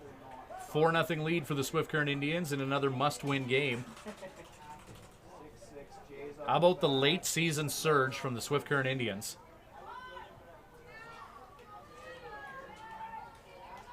Yeah, there was a time where they dropped like 8 in a row, 10 in a row or something like that, wasn't it? This season hasn't been the Mona Lisa. No. Runners in motion. Schultz Get over it. with a shot to Brennan Reedy at second base. Catch is made, and the Tribe will leave the bases loaded as Schultz flies out to second. And will that provide the Moose Jaw Miller Express with some momentum? Bottom of the third coming up. It is still 4-0 favoring the Swift Current Indians. We'll be back shortly with Full Line Ag Indians Baseball. The Hearing Place is proud to continue their support of the Swift Current Indians Baseball Club. Located conveniently in the Swift Current City Plaza, The Hearing Place is your #1 stop for hearing healthcare in Southwest Saskatchewan. Don't compromise on your hearing. Get tested by our qualified audiologist, Karen Woods. Call The Hearing Place at 778-0826 and book your appointment today. The Hearing Place. We focus on our client's journey. Excel Bus Lines is proud to once again be the official carrier of the Swift Current Indians, and have they got a deal for baseball fans. This July 23rd to 28th, see the Toronto Blue Jays in Seattle, $9.49 per person, double occupancy, and the seats are all in the lower club. That'll get you 3 baseball games plus rooms, and the trip is guaranteed. Also ask about a cruise trip in February of 2016 and their 7 Disneyland trips. Excel Bus Lines, the official carrier of the Swift Current Indians. Leading off the third inning for the Miller Express, number 11, Derek Cornell. Top of the order due up for the Miller Express. Second time through for the home team in yellow. They trail the Swift Current Indians 4-0 in a game with huge implications. Swift Current Indians win this, and they are tied with the Miller Express. Moose Jaw will round out the season tomorrow in Melville. Swift rounds out the season tomorrow in Regina. However, if the two teams finish tied with 19 wins, that's the most the Swift Current Indians could win. The Swift Current Indians would make it into that wild card spot, as they've had a better regular season record. Derek Cornell singles into left field. Miller Express with one on. You paying attention to all that? Yeah, that's quite a bit. I was watching the at-bat there, seeing what was going to happen. Kelly Haraska on color commentary. We're very happy to have the man they call Horse, former Swift Current Indians MVP, joining us for color commentary. How many championship teams in Swift are you a part of? Anywhere from 94 to 2007, so it was 05 and 06 are the ones I remember. Oh, yeah. Those two. I started out I started out in 94. They picked me up. This is when you could do that, like, Yep. hire a guy or, get you over for playoffs, and we won the championship that year. We lost in 95, and then I think, there was a couple times where we three-peated, maybe. We were right there in the mix all the time, so it was always fun to come back for sure. Then I'll tell you what, things really kind of accelerate when we got Joe, and he met his wife, Loren. We knew he was never leaving, so he was 5 guys. He was that good, so that was always good to have him come back every year, and he's not going anywhere. So No, he isn't. No, Definitely isn't. what has he got? 10 kids now or something? Working on 11, I think. Yeah. Figure out what's causing that and maybe go see a doctor.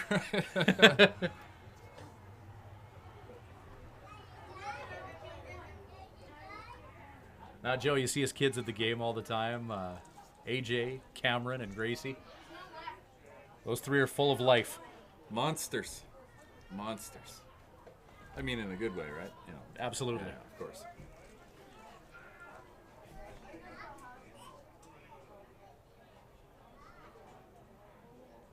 One and one the count here. The Miller Express have one on and nobody out. They're trailing 4-0. Time called by the hitter in mid windup. As a pitcher, I know you just love that. No, hate it. Usually I just let it rip anyway. So that's why the umpire scatters and the batter scatters. But sometimes you just, what I used to try to do if I was in the mid, I'd throw Like if I had a fastball grip, I'd like yank a curveball and make them think I was throwing a curve. Swung on and missed. Strike Nice play. 2. Runner tries to steal second. Ball gets away from Chad Schultz.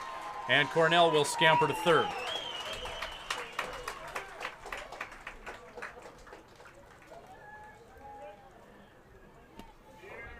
Derek Cornell, stolen base number 11 on the year. And scampering to third as well. 1-2 is the count. An attempted hit and run that was swung through. This is Brennan Reedy at the plate. 1 for 1 with a single this game.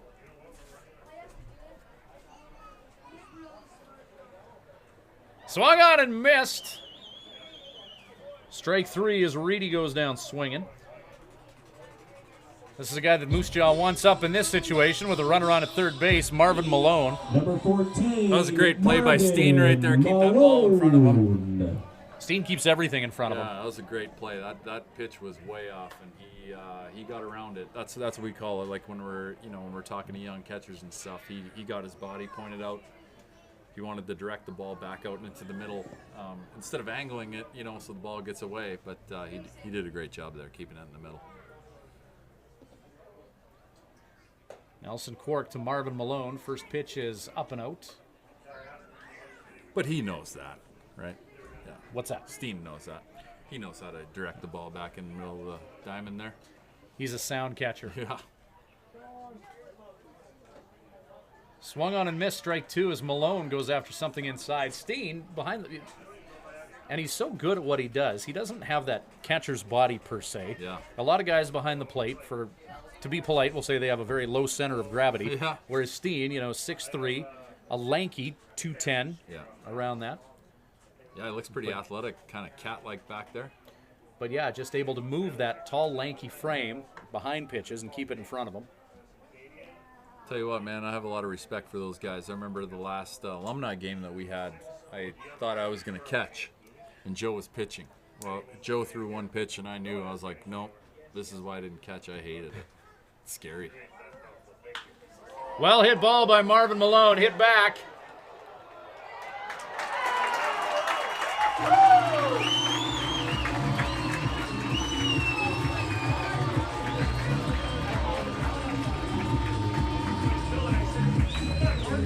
That's a Cross Canada Flooring Miller Express home run. Cross Canada Flooring, your floor store in downtown Moose Jaw. At the plate for the Miller Express. Miller Express bite into the Tribe lead, now 4-2. Douglas. Oh, Ryan, you're looking at me. All I can say is boo. That's it. Douglas doesn't get quite the wood on that ball that Malone did, but still manages to single one into right field, and back-to-back hits for the Moose Jaw Miller Express. First time this game that they've had back-to-back hits. Yeah. Malone got the pitch that he was looking for, and he did exactly what he just got a good swing on it. Now, I'm sure he's the type of guy that's not looking to hit home runs, because his swing looks so good, but he got the pitch in the right count that he wanted, and he got a good swing on it, and that ball's hit real well. We're in the bottom of the third inning now. That 2-run shot by Marvin Malone has cut the Swift Current Indians lead to 4-2. Tribe with 4 runs in the second. Nelson Quark looking for a second out. Runner on at first. Soares, ground ball hit to Esquerra. Potential double play. 5-4. They don't quite turn 2 as Soares will reach on the exciting fielder's choice. Runner at second base is erased. And that'll bring Ty Russell to the plate, 0 for 1, striking out at his last at-plate endeavor. That was a nice play. They had a chance. I don't know if they beat it, or I didn't see the umpire if he called. I thought the first baseman may have came off just a little bit there, but I didn't see the signal for it. So, Swift Current Indians in their bullpen warming up A.J. McElderry.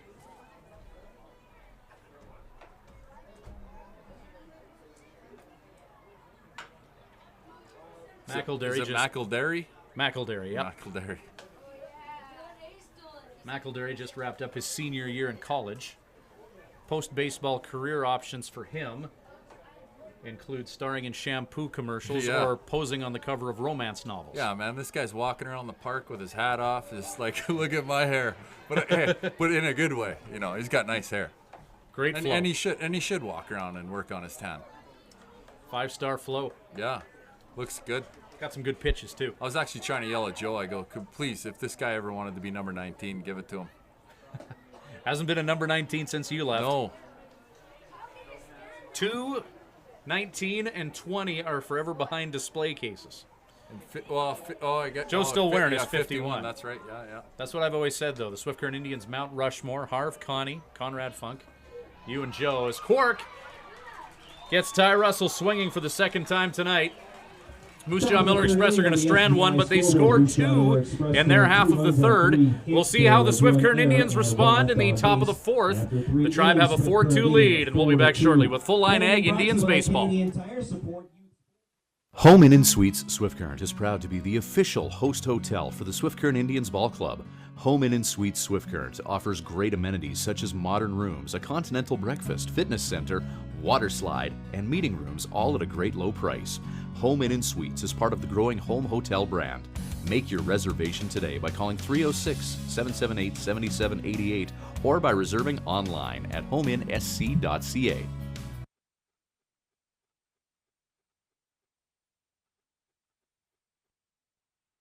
Many of us take our ability to communicate for granted, yet the ability to hear and be heard is much more vital to our everyday lives than we realize. If you or someone you know is struggling, please call The Hearing Place at 778-0826 and book your appointment with our clinical audiologist, Karen Woods. The Hearing Place. We focus on our client's journey.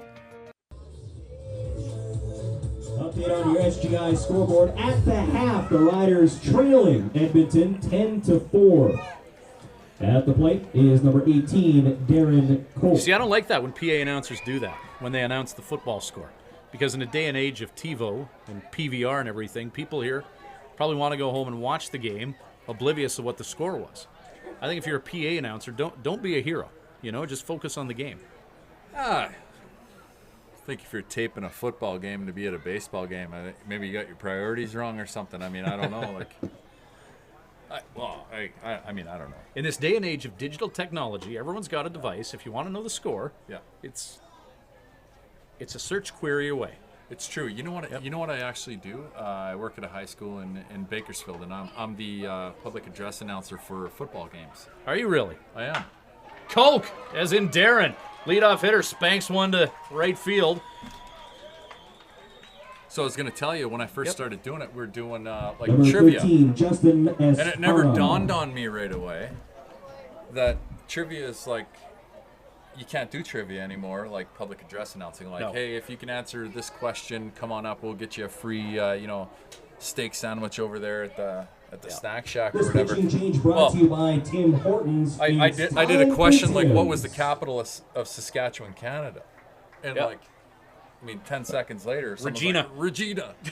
And I'm like, oh, that's right. I forgot. Everyone has the answer on Google. No, and I remember right? working at the radio station when you're doing contests and everything. You can't do that anymore. You got to make it Google-proof. As Grant Westmoreland is going to leave the game after giving the Moose Jaw Miller Express 3 innings.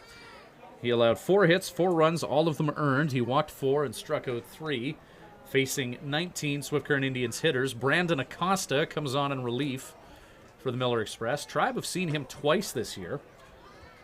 Acosta, on the year, 12 appearances, 6 of them starts, 43 innings of work. He's allowed 63 hits, 44 earned runs. He struck out 37 and walked 24. He's 3-4 on the year.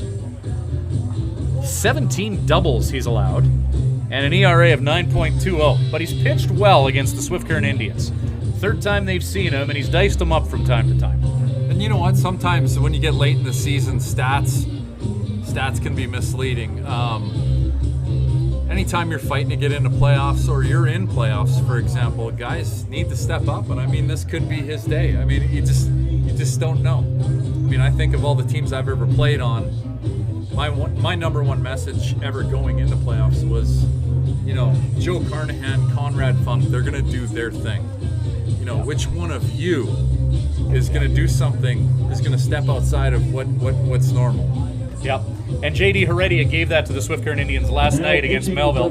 Coming on in relief in the second inning. Brandon Acosta. He gave the Tribe 6 innings, allowing only 1 hit. And that's coming not on in normally relief. what he does. That's not normally his area of expertise, no. And that's right. a And prime if you're example going to of make that. a run, if you're going to make a run, you need guys to do something that their stats say that they can't do. Or they haven't been doing, I guess. It's not that they're not capable, but they just haven't been doing it. And I, any team, it doesn't matter what sport it is. You look at championship teams, and you always point to some guy that was never the star of the regular season. All of a sudden, he just showed up.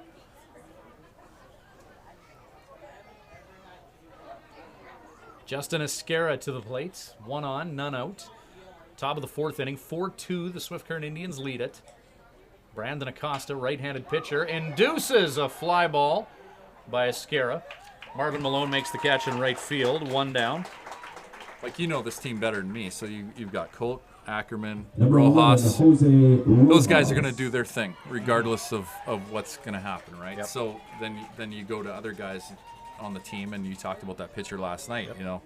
Hey, he has a game, and I'm sure he was congratulated thoroughly by his Yep. team right after. I mean, Tyler it's a Enns, great thing. 2 nights ago, Melville in town. Tyler Enns, center fielder for the Swift Current Indians, 240 hitter throughout the season, walk-off RBI, bottom of the 9th. I saw that. Another he crushed example. one out in left center there, and a good swing, and the ball was hammered too. I saw that. No doubt the game was over as soon as it was off Not the bat. tonight, I heard after the hit. Not on this night. No, not this day. Not this day. I was going Lord of the Rings with that. Oh, okay. So, because it's Lord of the Rings, when I'm not calling baseball, I'm a massive nerd. Yeah. Never got into that.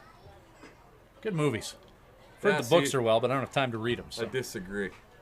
No? There's too much talking. They talk too much about stuff I didn't understand. So, Game of Thrones, you watch that? no, Should. not too Dynamite. much. I'm too busy lifting weights to watch TV. So, Rojas fouls one off.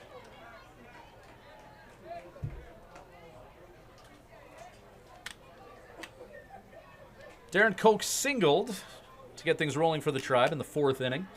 He's at first base. 1-2 the count to Rojas, facing Brandon Acosta. Taylor Steen on deck. Rojas uncharacteristically 0 for 2. His batting average still a league best 378, however. Acosta up to Rojas. 2-2. now you got me thinking about other things. Like you watch Walking Dead. I don't, but Christina, camera girl, loves Man, it. eh? Never misses an episode. Crazy. Put your kids to bed before you watch it, though. Oh, definitely. Curveball gets away from Rojas. I didn't watch Walking Dead off the hop, but I really got into it. Because at first I thought it's a zombie show. Oh, that's what I thought too. And then I watched the first one, and I'm like, then I did what every normal human being does. I spent a couple of weekends just sitting there watching it. What do they call that? Marathons? Yeah, marathons. Binge watching, yeah. Netflix marathons. You don't lose weight doing that. No, That's you what I know. sure don't. No.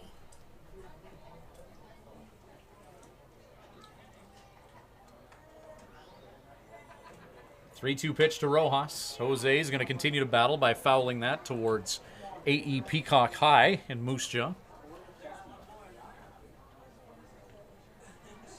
I like a steal here. 3-2, 1 out. Why not? Let's get him moving. Koch leads I like the Swift it. Current Indians I in like stolen bases as well. Fastest guy on the team, according to Joe. There he goes. Good call. Ground ball. Nice. Fair ball. That's how down you the do first it. base line. They're going to hold Koch at third. Rojas gallops to second with a double. Hit and run executed to perfection. 1 down, 2 on. And Nate Ackerman on deck. Taylor Steen Number to the plate. 25, Taylor Steen. Ackerman's on deck. Ackerman on deck. Ackerman was heading to the plate, but he was just gathering Steen's catcher paraphernalia. So, if I'm Steen, I'm sure he's doing it. He's looking at the infield, and they're kind of coming in halfway. So anything hit hard, they're going to cut off the run at home. You got the second baseman halfway, and he's not all the way on the grass, but it's going to be like a hit and read situation, meaning if they get a hard ground ball, they'll cut the run off at home. But you can see they're obviously not receding back to regular playing position here. So. Infield moves in. Count to Steen 1-0. Kolk at third, Rojas at second. Ground ball. Run will come in to score. That's a great Steen thrown out at first. Great at bat by Steen. Getting the ball up the middle. That's perfect executing. He's getting some congratulatory bumps there in the dugout. Guys getting out. They're getting excited for him. Number 15, Nate Ackerman. Swift Current Indians in this late season surge, that's what they've done. And I think that was an Achilles heel of this team early. You get in situations like that, and guys are going for the 3-run home runs where just something like that would do. And that's been a big change in this team's identity over the past few games, and that's allowed the Swift Current Indians to seriously contend for this playoff spot. Yeah, that was Steen's plan the whole time. You could tell by the swing. I mean, he wasn't trying to overswing. He was trying to make just good contact up the middle, and he executed, scored the run, and especially you got Kolk on third base there. I mean, you just got to get it past the pitcher, and it's over, right? Jose Rojas at third. Watch him. He'll do anything he can to get in the dome of Brandon Acosta. I mean, I love him for being on Swift Current, but if I was a pitcher, I'd be going crazy right now. I wouldn't outwardly show it, but inside, I don't like it. He doesn't like it either. No pitcher does. Nope. Yep. Even though he's going nowhere. Ackerman, left field. Get down. No water in the pool in left field. Triple, baby. Rojas Let's go, scores. baby. Come on. Ackerman turns on the afterburners. Atta A triple for Nate Ackerman. Nice. When the ball I saw Ackerman before, he was about halfway to second base. I'm like, oh yeah. Number 9, He had fire in his eyes. Now here's where I get nervous. Some of the Swift Current fans are chirping me right now, and they're waving over here because Snowstreaker Media, my company, we do the $1,000 every time a guy hits for the triple or hits for the cycle, right? I was right? watching the game when you served one up. Well, Coke did it earlier this year, and now Nate, triple and a home run thus far. So he's a double and a single away. And that's why they're the Swift Current Indian fans that are here chirping me. He got the two toughest ones out of the way. Well, exactly. So all downhill from here for Big Nate. $1,000 is nothing to you, though, eh? Oh, yeah. I got that between my couch cushions. Right, yeah. You know me. Yeah.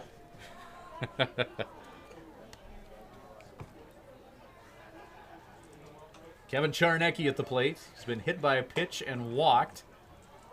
What do you call it? Promotional shenanigans? Sure. Let's go with that. Yeah. Ackerman was a home run away from hitting for the cycle 2 nights ago, actually, against Melville. Yeah. So I'm sure Joe doesn't mind in the slightest that these guys are playing their best ball of the year right now. Maybe a week or two for comfort would have been nice, but Tribe is certainly playing with some swagger. Yeah, and that's a nice response by them. They give up the home run in the bottom of the inning there, and they come out and play some ball and score some runs here. Kevin Charnecki's going to strike out, and that'll do it for the Swift Current Indians. However, they scored 2 and strand 1. Bottom of the 4th coming up, 6-2 lead for the Tribe. Nelson Quark is on the mound, and the Tribe will take the field right after this.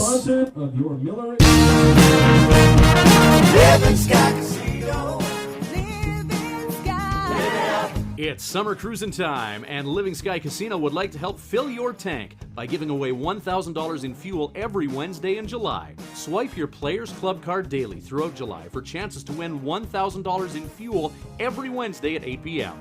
You must be present to win, so take a trip to Living Sky Casino to fill your tank. Live it up. Living Sky Casino. Living Sky. Live it up.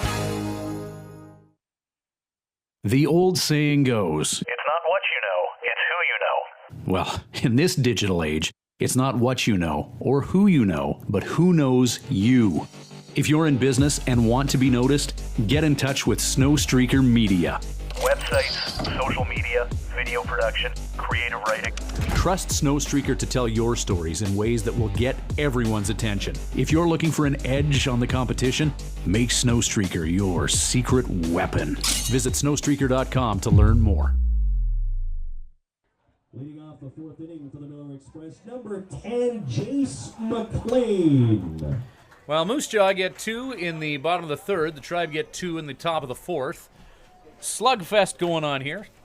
And you touched on it, Horse. You like to see a team respond that way. Oh yeah, give up the home run, come out, and Steen does a great job. I mean, that's such a boost to the morale in the dugout. You know, he comes out, and he executes, scores the run. And then you got Ackerman out here hitting a triple, scoring Rojas, and getting in scoring position. You know, and they get the strikeout, but the damage is done, and there's 2 runs scored, and they just kind of answer. So that's all you can ask for. High fly ball by McLean. Justin Esquera in foul territory. Makes the catch. So McLean flies out to third in foul territory. Number 22, Andrew Wilson to the plate. Man, I watch guys catch those fly balls like that, and they always make it look easy. But when I used to be at third base and those go up, like the whole time I'm running towards it going, don't drop it. I'm deathly afraid of dropping it. Well, now but they always make it look easy. They do, but I imagine you're thinking the same thing because that ball is hanging up there for a while. Yeah. It's a good 2 or 3 seconds of hang time. Line drive at Jose Rojas. He didn't have much time to think about that. Nope. He absorbs that into the leather. Wilson lines out to short. Jeremy Stidham. Number 9 hitter in Moose Jaw's order, Jeremy Stidham. And this is good stuff too. How many pitches has been thrown? 3 pitches? 3 pitches, 2 out. Yeah, Cork had to throw a lot in his second inning. That brought his pitch count up, but he's worked much more efficiently over the last 2. Yeah, and then, just think, like, Swift Current just scored 2 runs. They come out here, get a quick out, and then you get the second hitter swinging on the first pitch, line drive out, and now we're 2 outs, and Swift Current's poised to come back in and score more. Bottom of the fourth, Cork hovering around 70 pitches. There's a ball hit to center field. Tyler Eds. Nice. Oh, my! Wow, buddy. Wow, buddy. This guy. Tyler Ends. This guy. He has made some tremendous catches this year. Maybe his best yet. No errors, none left on base with Current. Tyler Ends. Look at the Indians out of there. Look, they're fired up, man. They want to go to the playoffs. They want to go. You think they want to go? Huh? They want to go. They want to go. An OMG moment by Tyler Ends. That'll do it for the 4th inning. Ended with a punctuation mark. Top of the 5th coming up, 6-2 Tribe. We're back shortly with Full Line Ag, Swift Current Indians baseball. The Hearing Place is proud to continue their support of the Swift Current Indians Baseball Club. Located conveniently in the Swift Current City Plaza, the Hearing Place is your #1 stop for hearing healthcare in Southwest Saskatchewan. Don't compromise on your hearing. Get tested by our qualified audiologist, Karen Woods. Call the Hearing Place at 778-0826 and book your appointment today. The Hearing Place. We focus on our client's journey. Excel Bus Lines is proud to once again be the official carrier of the Swift Current Indians, and have they got a deal for baseball fans. This July 23rd to 28th, see the Toronto Blue Jays in Seattle, $9.49 per person, double occupancy, and the seats are all in the lower club. That'll get you 3 baseball games plus rooms, and the trip is guaranteed. Also ask about a cruise trip in February of 2016 and their 7 Disneyland trips. Excel Bus Lines, the official carrier of the Swift Current Indians.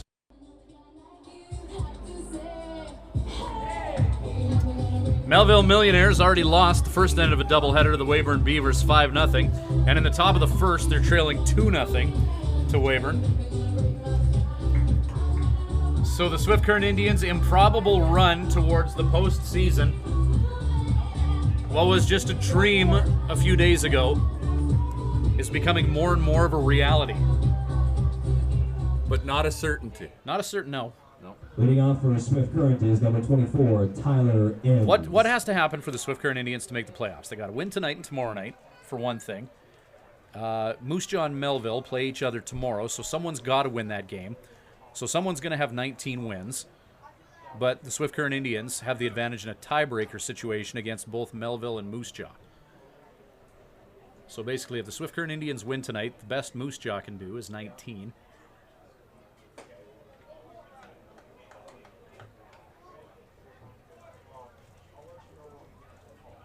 The This could be the Tribe's 18th win tonight. Then they'll have to win tomorrow in Regina and get that tiebreaker. Shot by Enns. He had that highlight reel catch moments ago. He hits this one to Marvin Malone in right field. And Enns flies out to right. At the plate is number 22, Kevin Betancourt. Kevin's our beer batter tonight. If he gets out, it's 2 beers for $8 in the park. I would have liked it better if you'd have made that catch and came and creamed a dinger. But you know, Would have been a good the follow-up. catch was good, though. The catch was good. Catch was great.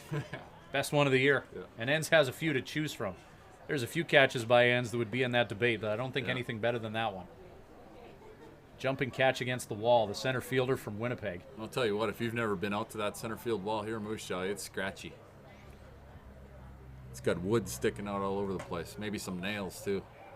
Yeah, it isn't Takes a exactly little sanded gut. down. No. Enns Takes may some guts to be getting up against that wall. have- Yeah, he probably left with a souvenir or two. And it's kind of He ain't slanted, feeling it right now, slanted though. up, too. Like, it's not an... Like, it's a beautiful park to look at, but, like, you know, we used to run out there and stretch, and it's kind of sloped, too, so it's not...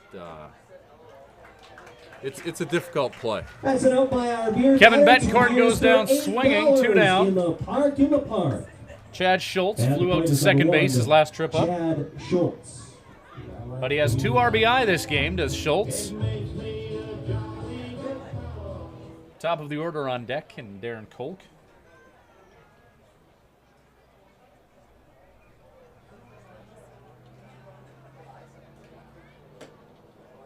Check swing by Schultz.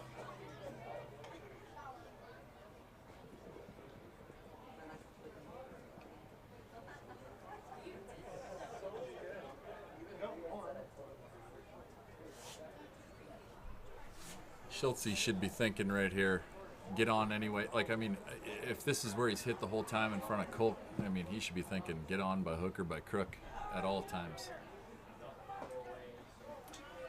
Count is 2-0.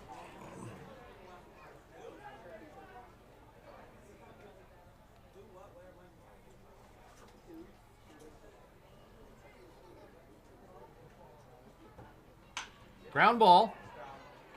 Hit to Brennan Reedy at second base. And Schultz will ground out via the 4-3.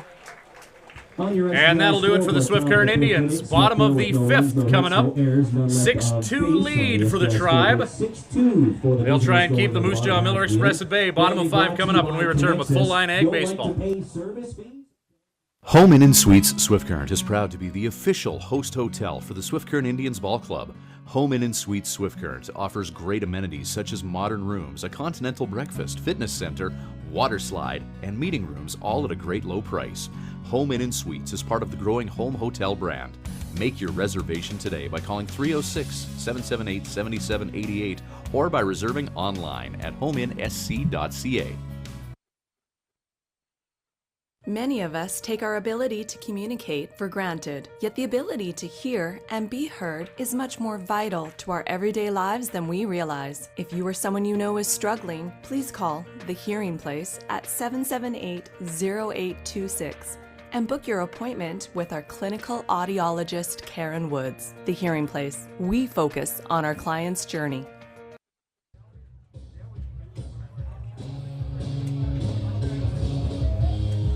Reminder as well, there was an out by our beer battery in that inning, so 2 beers for $8 in the Park Hotel Beer Gardens. Leading off the 5th inning for your Moose Jaw Miller Express is number 11, Derek Cornell.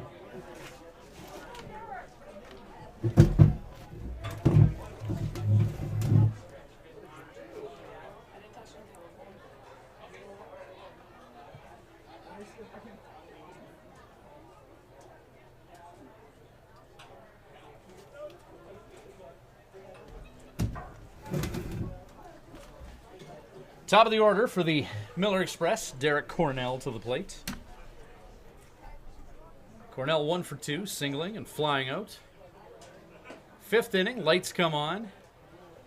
It's Ryan Schweitzer and Kelly Haraska bringing you the action here from Roswell's Park in Moose Jaw. 6-2 lead for the Swift Current Indians. They need to win tonight and tomorrow night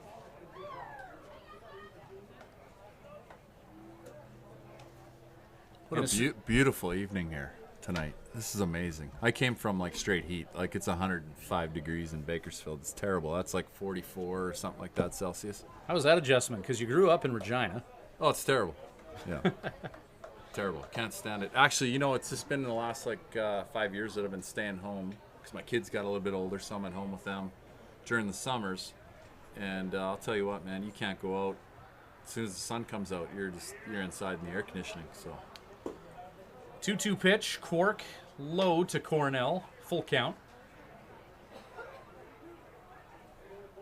Brennan Reedy is on deck. He's 1 for 2.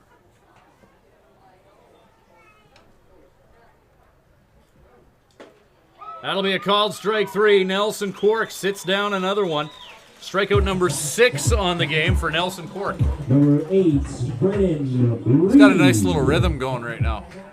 I like it. He's had that rhythm going for a good part of the latter half of the season here. Quark with an unreal start in Okotoks. A great start against Yorkton. Those are his last 2. And Quark, like that one pitch to Marvin Malone back in this one, but so far so good for the native of Winnipeg. Looks like he's favoring his breaking pitch right now. Like he's maybe got a little more control with it. Obviously, as you can see on the camera, he's throwing it more, but he just seems like he's throwing it with a little more confidence. The first pitch he threw for a strike, second one out of the zone, guys. I mean, they're basically forced to swing at it. The 0-2. The always effective swinging bunt just goes foul. Those will drive you crazy if they're fair and they get on. As a pitcher, I can't imagine that was your favorite thing to deal with. No, because you know what? My mechanics were so bad, I'd fall off the one side of the mound, especially if it was down the third base line. Like I had I'd just like freeze. I'm like, I ain't getting that. Because I'm being serious. Like my mechanics weren't that great, so I'd always fall over. We usually had pretty good third basemen when I played, though, so kind of like, you know, now. Justin Esquera has been a gem at third for the Tribe. Yeah. Late season acquisition. Yeah, I seen him turn that one double play there. Yeah, he's got good hands. Swift's infield. He's a good player. Yeah, there was a lot of mix and match throughout the course of the year as Joe Carnahan tried to find that just right recipe. Looks to have found it here. Blocked by Steen. There's an example of that athleticism, you know. Big, lanky, 6'3" kid, but he moves like that behind the plate to keep it in front of him. And that's with no guys on. Right. He could have let that bounce by him, and I'm sure Joe wouldn't have been thrilled about that, but no harm done. But you know what? At this level, like these college players, you know, they're not professionals. They're just trained to do that. You know, it's hard to turn it off when you got guys throwing like mid to upper 80s, and it's hard to turn that off. It's just a reflex for them. So you see guys do in situations like that. Thank you.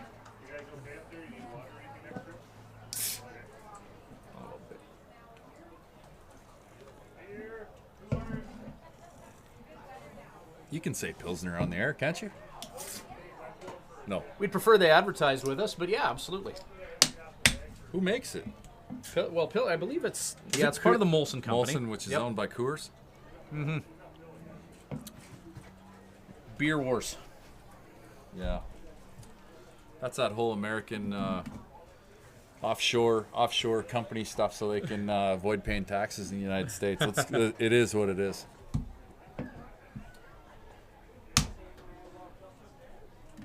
Nelson Quark, 2-2 pitch. Well, didn't Burger King just buy Tim Hortons or something like that? They did, yeah. Yeah. Well, that's what they're being accused of, too.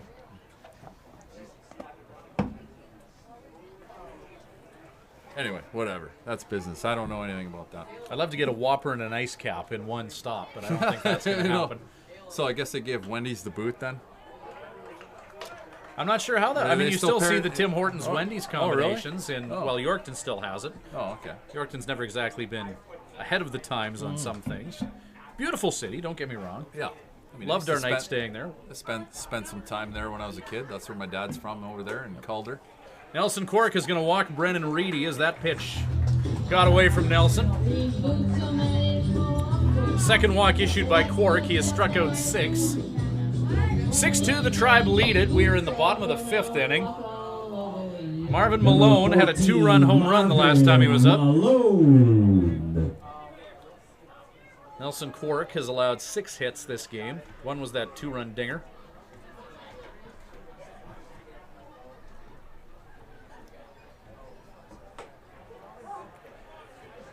Pitch just below the belt, called strike 1. That's a better fastball. That's off the plate a little bit. Not right. I mean, the home run he gave up was right down the pipe, right there for him. So that one's going to be chopped. Low velocity ground ball, Jose Rojas. nice play. Ooh. Almost got the runner at second. Chad Schultz thought that they had him, and a good heads-up play by Rojas. Chad Schultz was ready for it. Number 17, Ben Douglas. So Malone on at first. There's a perfect example. Malone, a couple innings ago hits a home run with a fastball, like kind of, middle in, right down the pipe. And both of those fastballs kind of, on the black, like location with the fastball. It works. This is Ben Douglas at the plate. He's still on, but it wasn't a quality swing, right? You could clearly see.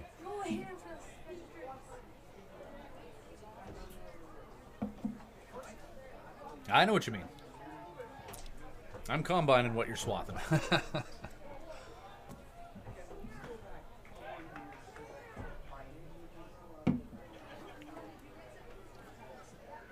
1-1 the count to local product Ben Douglas. This is his last regular season game in Moose Jaw. He's the local kid. Was honored in a ceremony before the game. Douglas is grounded into a double play and singled in this one. 2 on. Just a bit up. And 2-1. And I know the kid's not a bad kid, but I'd like to see him put on a clinic on how to hit into double plays tonight for his last game here at Roswell's. Swift Current Indians would appreciate that as well.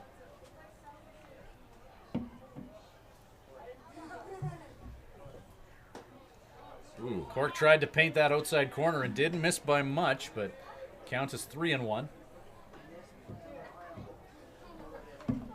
A walk loads the bases for Chris Soares.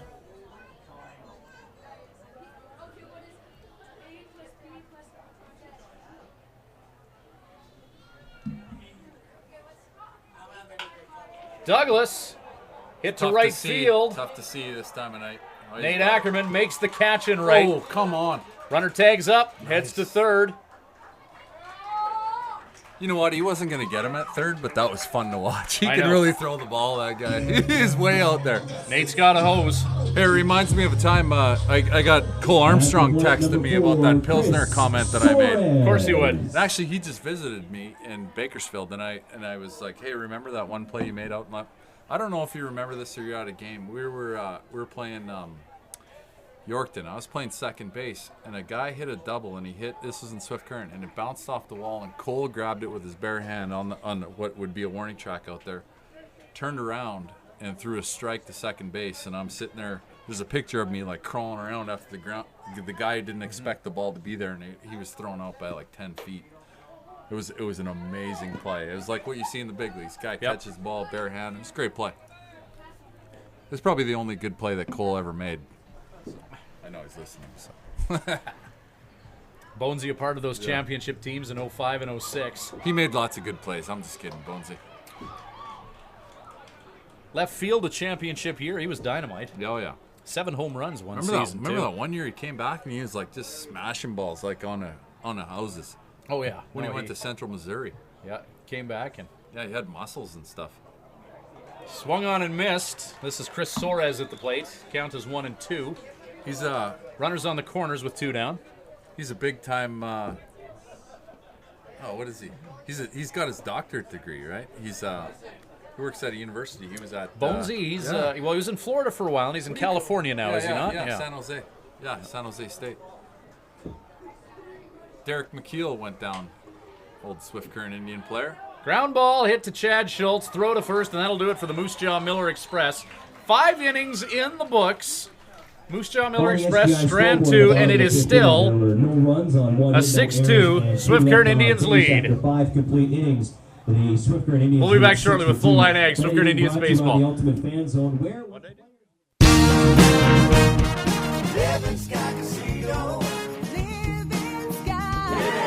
It's summer cruising time, and Living Sky Casino would like to help fill your tank by giving away $1,000 in fuel every Wednesday in July. Swipe your Players Club card daily throughout July for chances to win $1,000 in fuel every Wednesday at 8 p.m.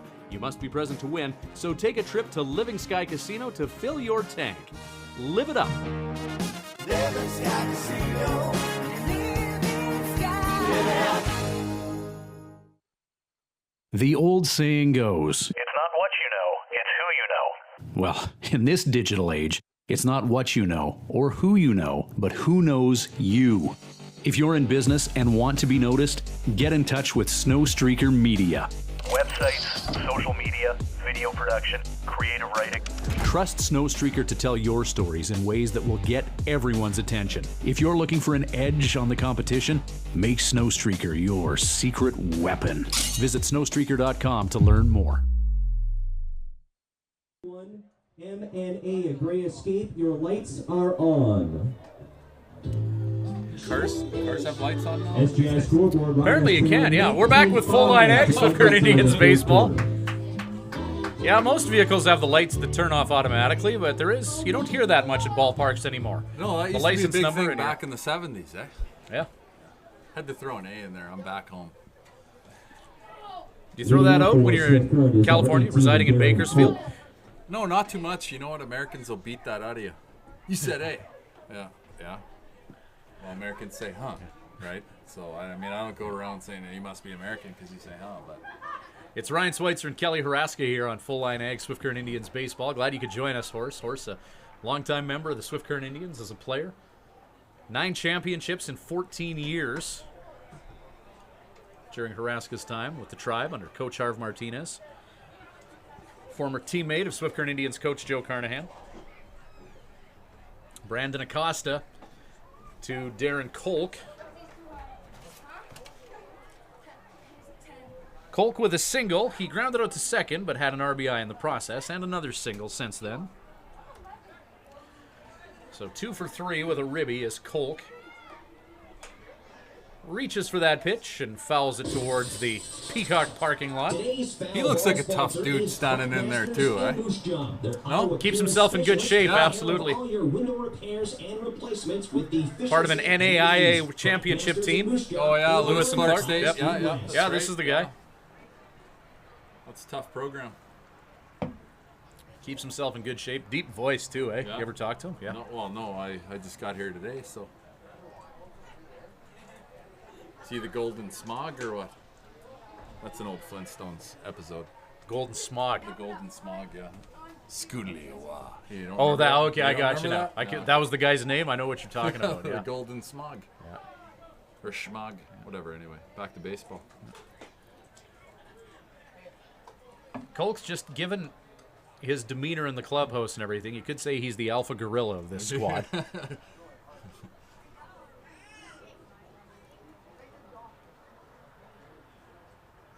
Swung on and missed, strike 3 as Kolk takes a big cut with cruel intentions. And he'll head back to the dugout.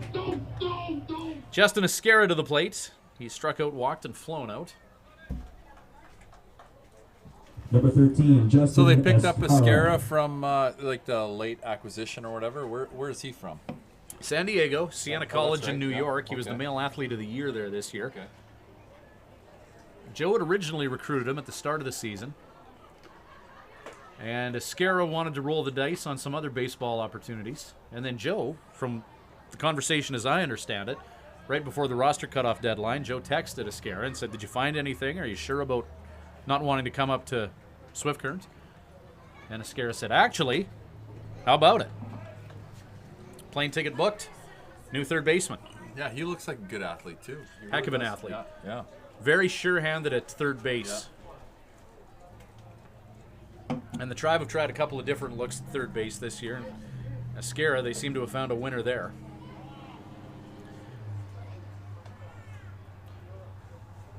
Just sound. Great throws to first. Always on target. Doesn't pull guys off the bag. Sound with the ground balls. Yep.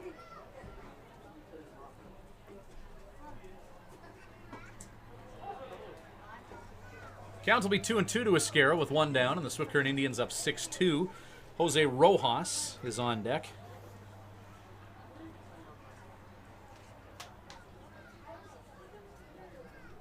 Two-two pitch. Called strike 3. That was out. And that'll do it for Esquerra. Jose Rojas' turn now. Number 11, Not a Jose strike. Rojas. Mom and Dad, if you're listening, that wasn't a strike. Say hello to the Esquerra family joining us in San Diego. Yeah, if they are, yeah, that wasn't a strike.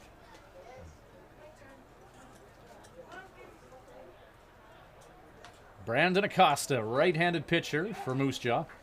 Looks like the strike zone's opened up a little bit after that last pitch to Rojas. Well, that one looked like a strike, but that other one, I mean, I'm kind of sitting on the edge of the plate here, and that was way out. 0-1 to Jose. Towering fly ball. It's tough to see, I'm telling you. Could right be now. trouble. That's tough. They drop the ball. This place is treacherous this time of year. I mean, this time of night. Like, I mean, that ball went up and it's gone. These lights are so low. Number 25, I mean, you could, Taylor Steen. Cole Armstrong could make a comment there on YouTube. There, he'll tell you he's played outfield here this time of night. Sun just went down, man. It's tough. And that was hit well above the lights here. Oh yeah. I mean, there's so many games I've sat here and you see outfielders like just going like, I have no idea. I don't know. Yeah. So. You look at the height of the lights here. Yeah, definitely not no. as far up as you'd see in other parks. And you can see the right fielder and second baseman. Their body language spoke of not knowing where the heck that ball was. Yeah. So 2 out, Jose Rojas on at first. Taylor Steen up to the plate. Steen grounded out the last time he was up, but that was the at-bat you referenced where he brought in an RBI in doing so. Yeah.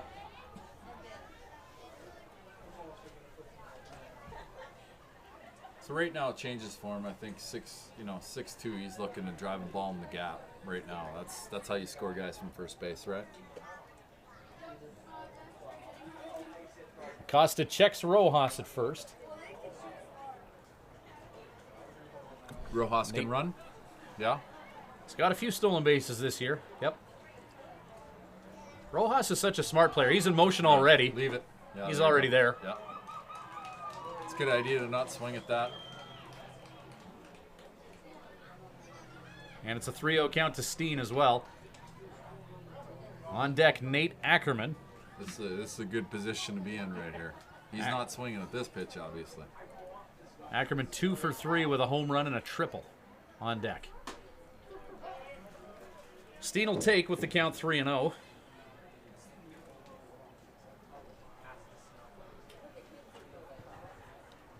I wouldn't even be surprised if Steiner had a take right here as well. With Ackerman on deck.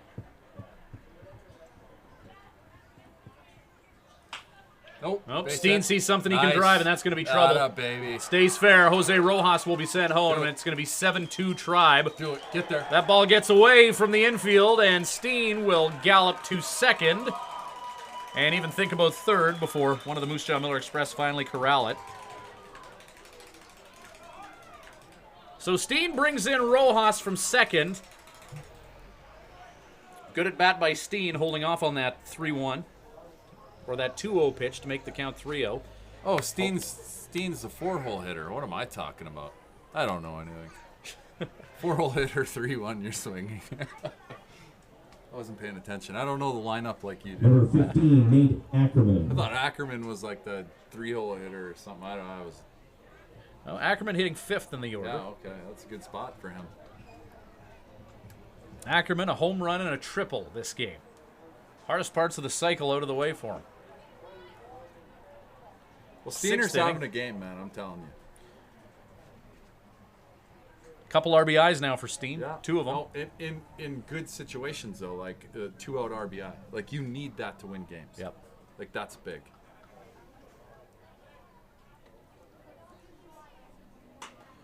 You know, it's something to hit home runs like with none out. I'm not saying that's not. I mean, obviously that's a good thing, but like, you look at Steiner's last 2 at bats. He's got guys on second and third. He has a plan up there. He's the 4-hole hitter now that I find out. I mean, he could sit back and just try to launch balls into the gap, but he's not doing that. He has a plan trying to score. He's trying to execute. Ackerman skies one up. That may be lost in the lights as well. No, Ben Douglas makes the catch. Ackerman flies out to first. Scoreboard at the top of the 6th inning. The Swift Current And Indians then with 2 outs, he comes up and gets gets a pitch that he wants, drives it to right field, scores a run with guys in scoring position. And I mean, he's having a day. He's having a day. Try bring in one in their half of that inning. 7-2 they lead. We're back shortly with more Full Line Ag Indians baseball. All right, we're down. Hearing Place is proud to continue their support of the Swift Current Indians Baseball Club. Located conveniently in the Swift Current City Plaza, the Hearing Place is your #1 stop for hearing healthcare in Southwest Saskatchewan. Don't compromise on your hearing. Get tested by our qualified audiologist, Karen Woods. Call the Hearing Place at 778-0826 and book your appointment today. The Hearing Place. We focus on our client's journey. Excel Bus Lines is proud to once again be the official carrier of the Swift Current Indians, and have they got a deal for baseball fans. This July 23rd to 28th, see the Toronto Blue Jays in Seattle, $9.49 per person, double occupancy, and the seats are all in the lower club. That'll get you 3 baseball games plus rooms, and the trip is guaranteed. Also ask about a cruise trip in February of 2016 and their 7 Disneyland trips. Excel Bus Lines, the official carrier of the Swift Current Indians.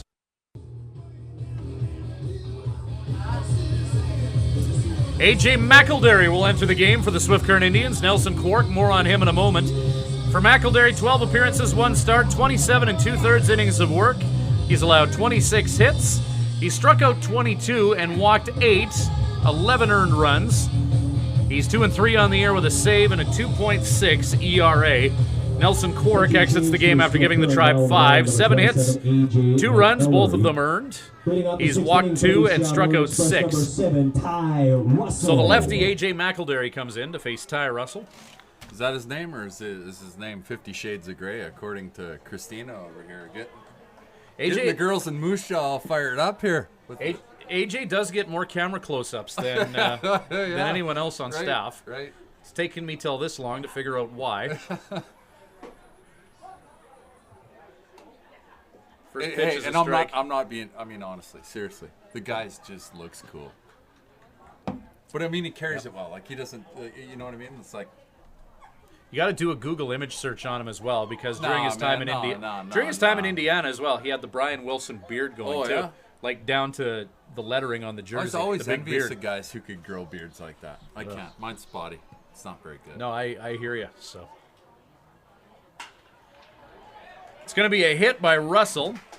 Russell 0 for 2 coming into this at bat, but singles up the middle. 7-2, the Swift Current Indians lead it.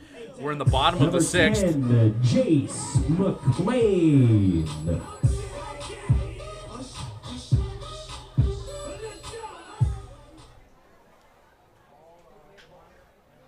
So the Miller Express with a runner on, down by 5.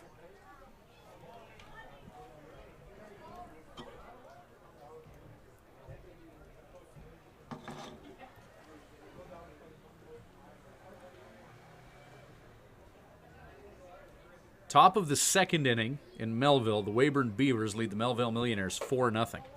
That's good news for the Swift Current Indians. Tribes still have to win out, but their fate becoming more and more in their hands. Melville dropping a game earlier, game 1 of that doubleheader with Weyburn, and they're not doing too hot in the 2nd game. You're right, Brian. That is good news for Swift Current. That's why they pay me the big bucks to come up with observations like that. Yes. Jace McLean, 1 for 2. No, Jace hit ground ball. Play. Oh. Not quite. Almost, but not quite. Single. And Moose Jaw with 2 on. In the box, number 22, Andrew Wilson. Andrew Wilson is 0 for 2.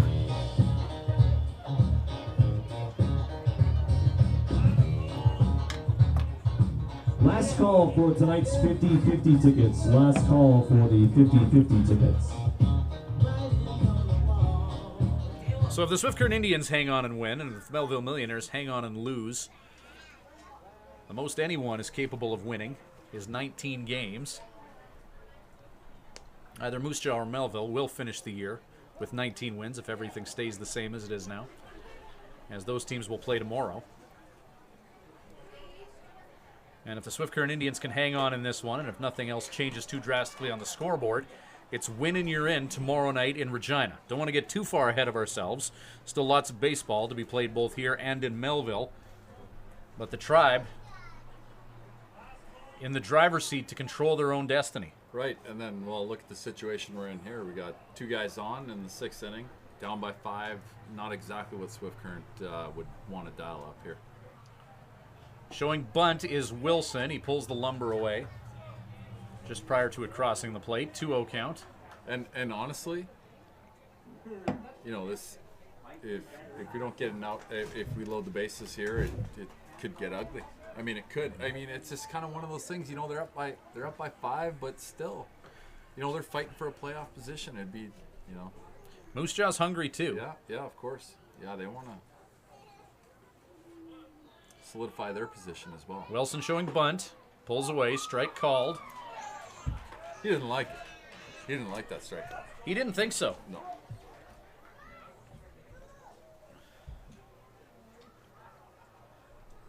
Runners on at first and second, 2-1 the count, nobody out. The bunt's still an option with the count 2-1. Andrew Wilson represents the number 8 hitter in the order for Moose Jaw. Pulls away. Ball 3. Jeremy Stidham on deck. He's 0 for 2. His last trip to the plate induced that highlight reel grab from Tyler Enns in center field. And you know what? In this situation, you're up by 5. I'd just let him bunt it. Like, just pipe it. Let him bunt it. 3-1. Strike 2.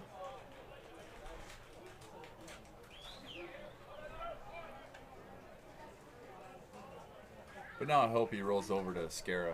We can get a triple play. Do you ever wish for things like that? Triple play. Haven't had the opportunity to call that one yet. Would love it.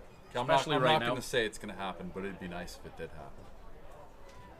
Well, let's wait and see. 3-2 pitch. Yeah, of course. Oh, he's going to hit it to the outfield. Tyler Enns will try and track that down. Enns dives, no water in the pool, and the bases are loaded. Yeah. Sacks juice, none out. Jeremy Stidham at the plate. He's the number 9 hitter. 20, Jeremy Stidham. Came within 4 feet of a home run the last time he was up as Enns made that catch against the wall. Go ahead. And that's frustrating as a pitcher, too, to see kind of like a ball that wasn't, you know, hit very well. Just kind of find some open real estate in the with outfield. no water, or whatever you said there, right? So, Swift Current's going to have, well, you can see they have their corners in. They're going to play for the double play up the middle and then maybe cut the run off at home, hit to the corners. Stidham is 0 for 2.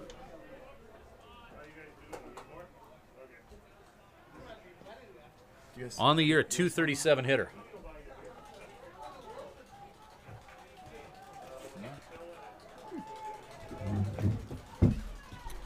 A.J. McElderry, his team up by 5, but the base is loaded. Throws a strike to Stidham, 1-1 the count. Top of the order, and Derek Cornell on deck.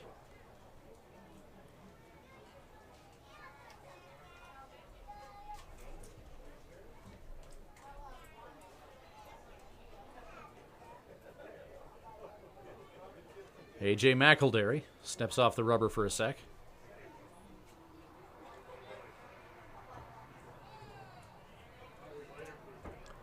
McElderry, bases loaded. Throws, strike 2.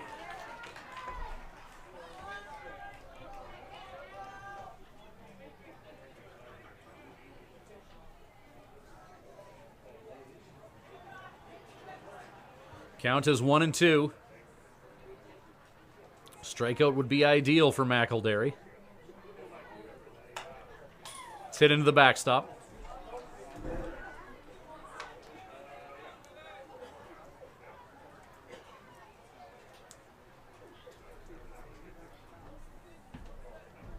Got you, Canadian. Oh.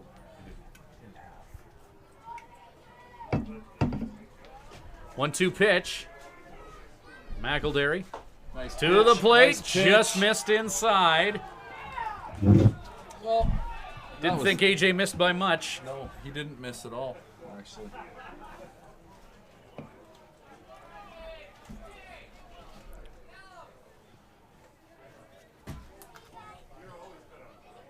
Nice Swung pitch. on and missed. Strike 3. No doubt about that one. As Stidham goes down swinging, bases remain loaded. There's one out, top of the order up, and Derek Cornell. Cornell is 1 for 3. Now up number 11, Derek Cornell. We're in the bottom of the 6th inning. 7-2, the Tribe lead it. But the Moose Jaw Miller Express threatening. They're knocking on the door. AJ McElderry coming in relief this inning. McElderry. Ground ball. Oh, That's going to get through. 1 will score. Moose Jaw sending home a second runner. 2 will score. They'll try and get the runner at third as Ackerman hulks that in, but runners on the corners and 2 score after an RBI single from Cornell. Now 7-4. The Tribe lead narrowed to 3. Swift had first base in a little bit, trying to cut that run off, a possible double play at Now up home. number 8, Had him in. Reedy. That's the price you pay. Brennan Reedy, who's a .252 hitter up now. Joe Carnahan will take a nice slow walk out to the pitcher's Salvage mound. Play brought to you by Tim Hortons. It's time for Tim's. Nobody in the Tribe bullpen right now. We see Bob St. Pierre heading down there to start doing his stretches. St. Pierre's been utilized as a closer for the Swift Current Indians, so him heading down to the bullpen would be a formality anyway. Yeah, they've got. I mean, you got to play for today and right now. That's kind of.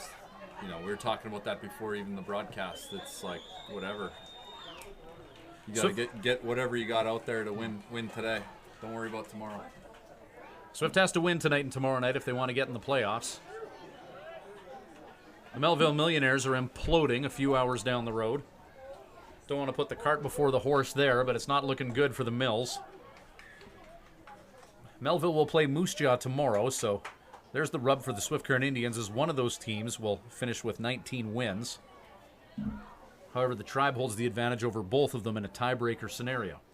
Wins tonight and tomorrow night would give Swift 19 wins and allow them to flex their muscles in that tiebreaker. There's the scenario for the Tribe.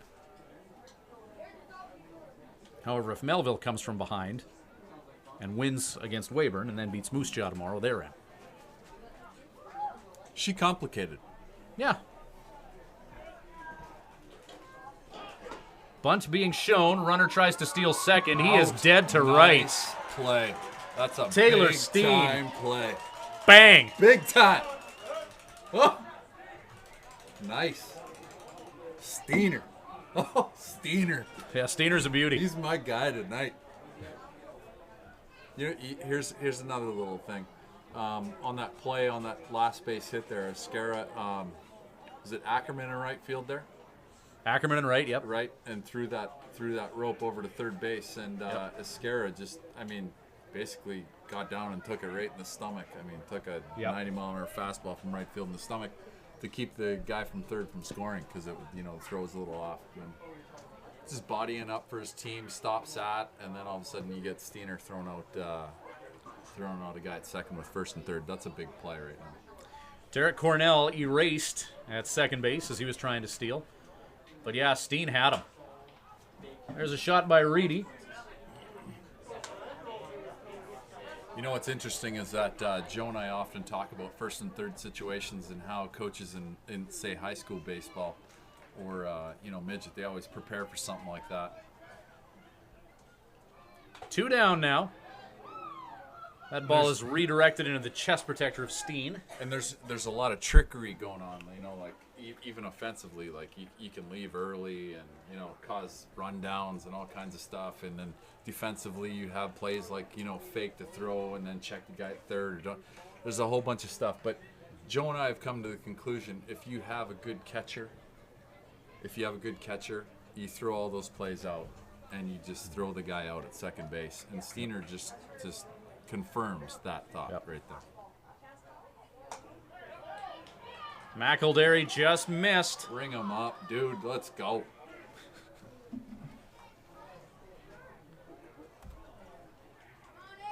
Probably wasn't a strike, but it was time for the umpire to shine right there. Nice. There you pitch. go. There it is. 50 Shades of Grey getting it done right there. The bottom of the sixth inning on your SGI. That'll do it for the Moose Jaw Miller Express. Bottom of the sixth. They do score 2 and cut the Swift Current Indian lead to 3. Top of the seventh coming up, 7-4. The Swift Current Indians lead it. We're back shortly with Full Line Ag, Swift Current Indians baseball. Home Inn Suites Swift Current is proud to be the official host hotel for the Swift Current Indians Ball Club. Home Inn Suites Swift Current offers great amenities such as modern rooms, a continental breakfast, fitness center, water slide, and meeting rooms, all at a great low price. Home Inn Suites is part of the growing home hotel brand. Make your reservation today by calling 306-778-7788 or by reserving online at homeinsc.ca.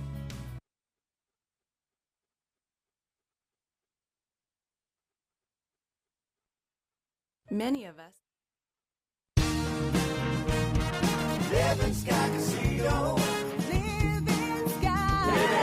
It's summer cruising time, and Living Sky Casino would like to help fill your tank by giving away $1,000 in fuel every Wednesday in July. Swipe your Players Club card daily throughout July for chances to win $1,000 in fuel every Wednesday at 8 p.m. You must be present to win, so take a trip to Living Sky Casino to fill your tank. Live it up. Living Sky Casino. Living Sky. Live it up. Has been won. RBC Royal Bank Bingo has been won. Kevin Charnicki will lead off for the Swift Current Indians. Top of the seventh, 7-4 the Tribe lead it. Moose Jaw Miller Express cutting into the Tribe lead by putting 2 across the plate last inning. RBI single by Derek Cornell that brought in runners from second and third. 7-4, the Tribe still lead it though. Brandon Acosta to Kevin Charnicki. Charnicki ends Betancourt due up 6-7-8 in the Tribe lineup. Charnicki's been hit by a pitch, walked, and struck out. Hitting .280 on the year. Getting on base, that's what counts right now. Charnicki's been good at that for the Swift Current Indians. This is a guy in June, at the end of the month, a sub-Mendoza line hitter. And now .280 for the Tribe. He's had a good July, and one of the reasons that the Swift Current Indians are in the playoff conversation. Curveball stays out. You know what happens? 1-2. Some guys, when they get into a new environment like this, like they press kind of hard. You know, they press early, and then they usually kind of settle in a little bit later. So.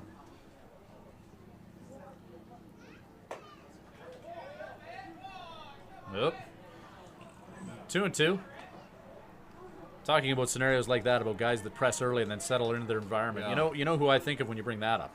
A few years ago, I think it was the 07 season, Tony Aldridge.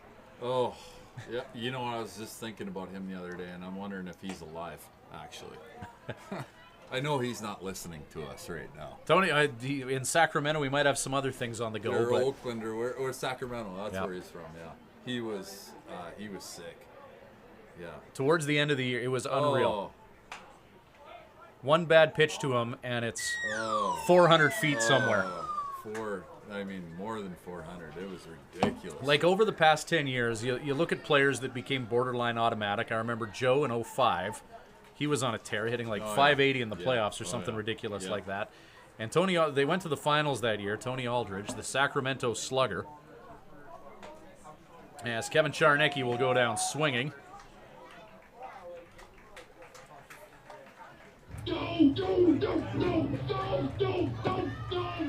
No, he was something. That was one of those years where, Well, they delayed the playoffs, and I was on the team, and I had to leave early, and I wasn't. I couldn't go to Okotoks to kind of finish off the playoffs there. And I remember listening to the game. I think you were calling it, and I was listening to it on the drive back to Bakersfield. And yeah, he was something else. That's for sure.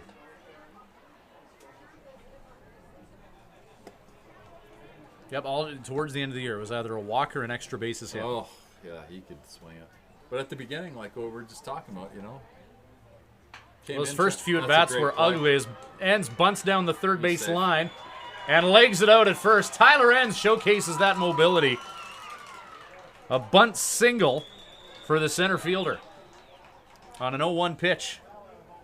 Just a good heads-up play there.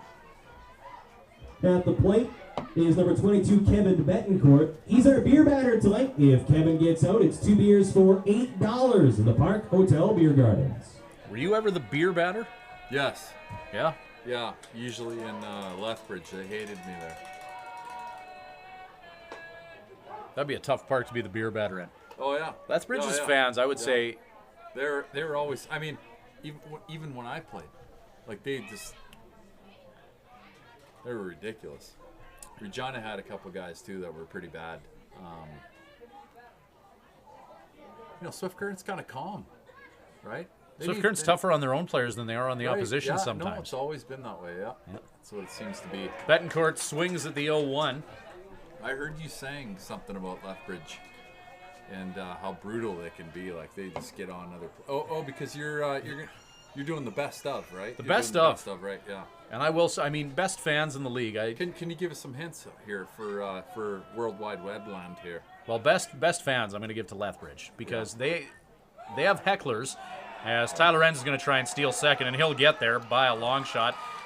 Betancourt will strike out, but Enns will advance to second base. See, Lethbridge fans have factored into the outcome of games. Yeah. Like, they know how to get into a player's head. Like, they're smart about it.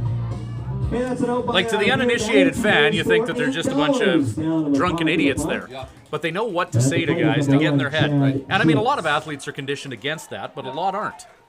And you've got to laugh it off. Yep. You really do. You do. You've got to go like, that's funny. You but can't take it personally. And there's lots that don't, and Lethbridge has been able to exploit that, and their fans have won them games. And you know what? It kind of it's like a snowball too. Like it starts at the beginning of the year, and if they smell blood, on some teams, it just gets worse. Oh, and then it becomes fun and a game. And And so, is it probably the best or worst you've ever seen? I mean, what I mean by worst is in the league. Yeah, in the league easily.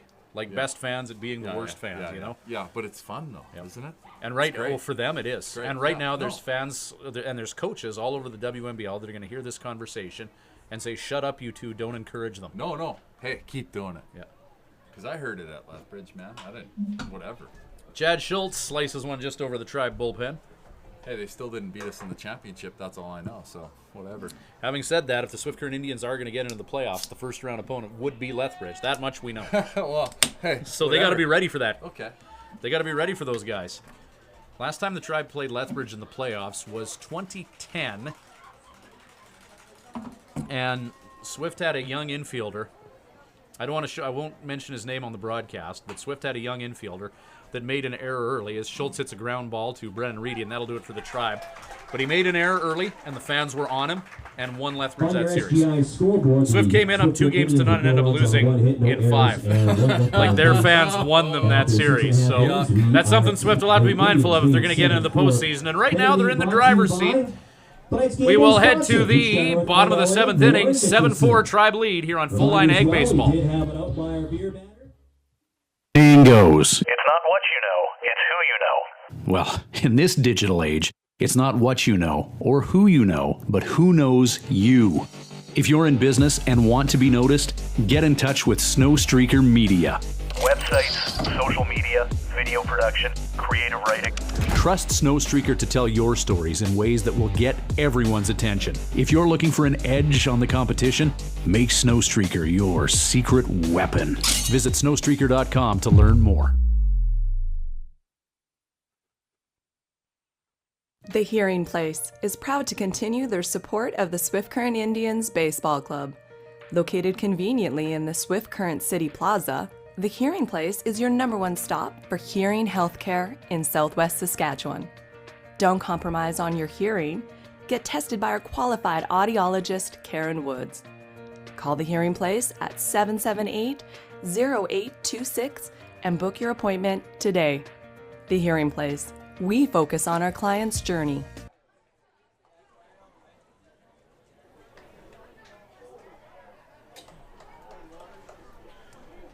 Marvelous Marvin Malone at the plate for the Miller Express. You have some options with that name, don't you? Well, I was just trying to think of other athletes. Merwin Malone. Merlin Malone. Well, I was trying to think of another athlete named Marvin, and all I could think of was Marvin Hagler. So No, that's great handle, like you said, right? Marvin, Yeah. born in the '90s when Marvin wasn't a common name. Shout out to the Malone family, Right. wherever they may be listening Yeah. from. We don't want Marvin to do much at the plate right now. He's They're already not- got they're a home not run listening. tonight. They don't have they're homesteading right now. You name your kid like that, you're like, Douglas, Wyoming. The Malone yeah. family in Oh, yeah. Wyoming. yeah. Surely they've gathered They're around on and a watched. farm. Yeah. They're watching the game via dial-up in the Douglas, Wyoming town hall today. Hey, we're just kidding, Malone's. Hey, looks like a good player. Marvin's a hell of a player. He's had a Yeah, great yeah, year in yeah. Moose Jaw and an MVP type year, although he's going to get caught looking this time by AJ McElderry. Still a good player. All good Pitch players inside. strike out. At the plate is number 17, Ben Douglas. Ben Douglas to the plate. He's grounded into a double play single and flown out to right field. His final regular season game in front of the hometown. At this point, we just want him to strike out. Let's do that. Yeah. Those are the signals that Taylor Steen is giving to AJ McElderry strike right him now. out. The strikeout signal. Yeah, right. Yeah.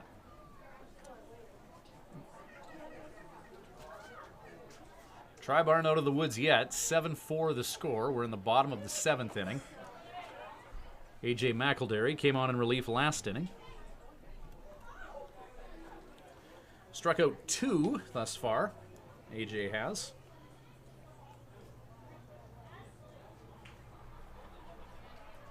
Left-handed pitcher from Indiana. Induces a ground ball right in the breadbasket of Kevin Charnecki. Great job by the first baseman to field that.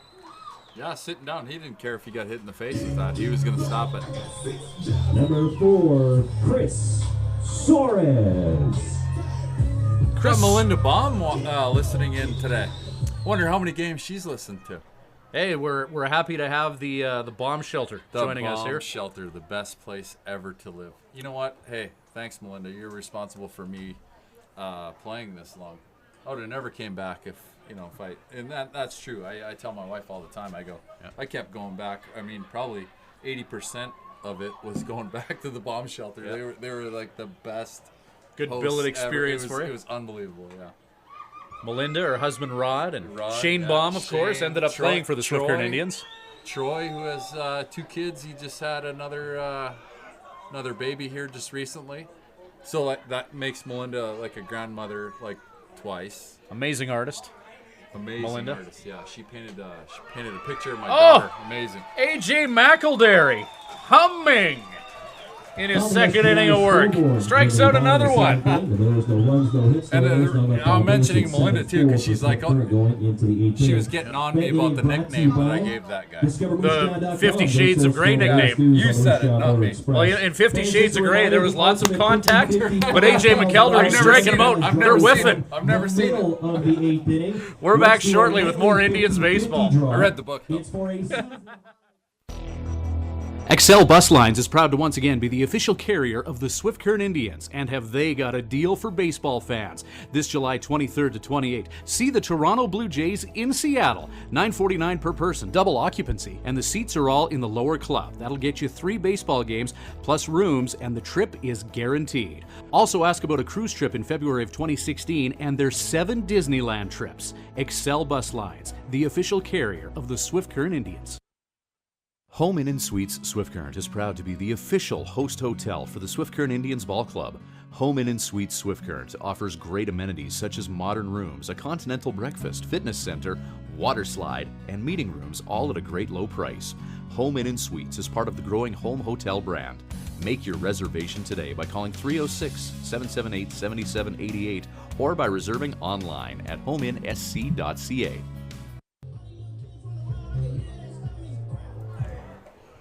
Tribe lead at 7-4. Darren Kolk. Why not pad the lead? Top of the order due up now. Top of the 8th inning, Darren Kolk, 2 for 4. He's got an RBI, helping contribute to the 7-4 Swift Current Indians lead. Ryan Schweitzer and Kelly Haraska bringing you Full Line Ag, Swift Current Indians baseball. Kelly Haraska coming up from his home in Bakersfield, California. Proud member of the Swift Current Indians alumni. It's good to have you rocking the mic here tonight, Horse. It's always fun. We've had some moments on the radio and stuff. We're not on the radio anymore. We're not on the radio anymore, no. On the internet. Yeah. Radio career came to a sudden end. Yes. Time to move on. Forget those people, right? You said it, not me. Yeah. Shot by Coke. Trouble if it stays fair. No, that'll just go foul. And count will be 0-2 after Coke fouled that off. Of course, we're happy to do the Full Line Ag Swift Current Indians baseball webcast this year on the Tribe website via the YouTube. Yeah, it's been bringing the images along with the play-by-play. The camera work, phenomenal. The play-by-play is great. I don't know about great. No, we're maybe entering into mid-season form late in the season, but so are the Swift Current Indians, though. So actually, it's a few years ago. I used to kind of tune into other teams. Like since I went to this college format, I've kind of like not watched. Like when there were still guys I knew that were playing, I'd go watch other podcasts and stuff. But I don't anymore. But as far as I know. You're like most entertaining and one of the best to see. I mean, for an amateur baseball game, it's phenomenal. Well, thanks, Horse. Next round's on me, man. Not even trolling for that. Appreciate that, brother. No, it's good. It's the over-communicated world that we live in. There's different webcasts and webcam options and everything. And, right. Hopefully what we're doing here inspires other teams to get creative. That's all we did this year was just get creative. What are our assets? What can we do?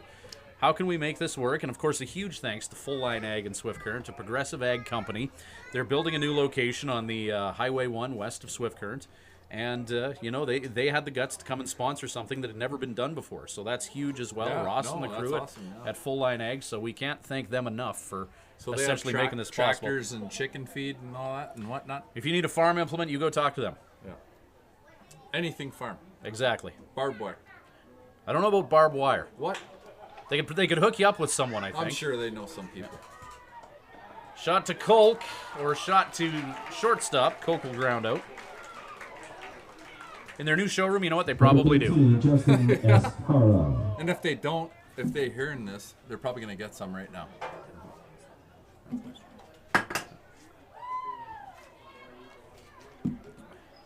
Nope. So Full Line Ag baseball, 2 years they're in for. So we're doing this again next year for sure. No, that's awesome. But yeah, other teams have expressed interest in what we're doing here. So hopefully, are they a new company in Swift Current? They've been around for a while, but they're moving into a new location. Oh, okay. They've had a good year. They've done well. They've been on Railway Street in Swift Current, and now they're moving their operation to a big, beautiful new location west of town along Highway 1.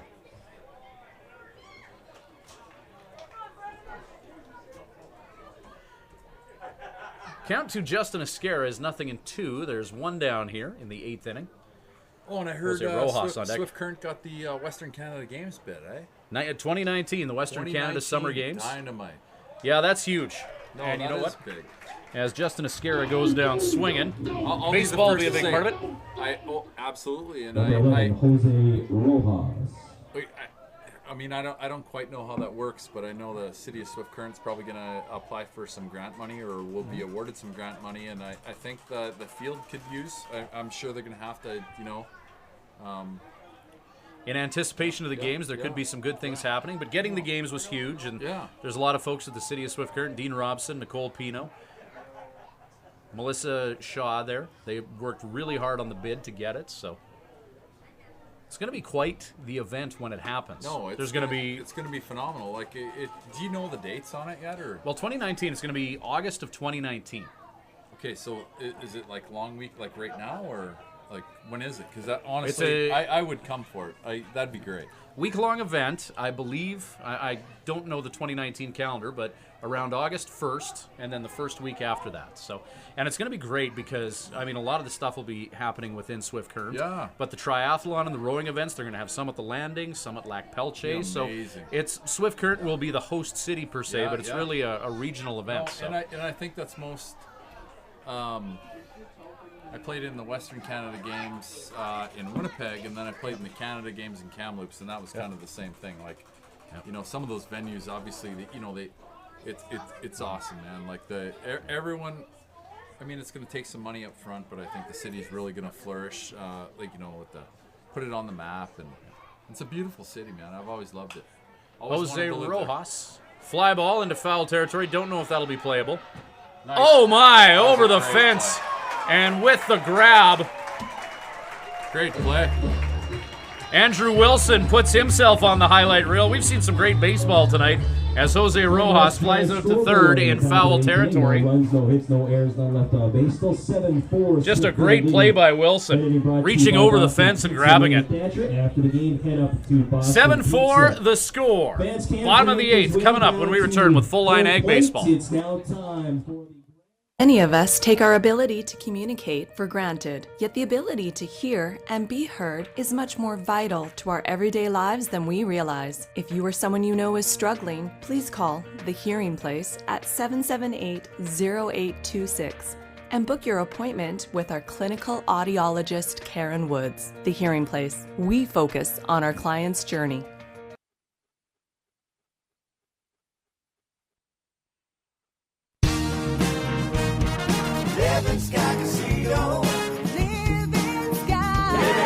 It's summer cruising time, and Living Sky Casino would like to help fill your tank by giving away $1,000 in fuel every Wednesday in July. Swipe your Players Club card daily throughout July for chances to win $1,000 in fuel every Wednesday at 8 p.m. You must be present to win, so take a trip to Living Sky Casino to fill your tank.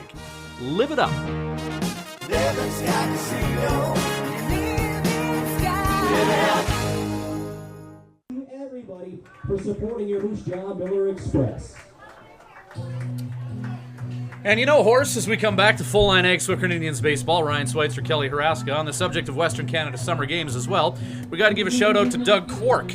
Doug is the father of tonight's starting pitcher Nelson Quark, and he is the coach of Team Manitoba at the Western Canada Summer Games as well. So shout out to Dougie.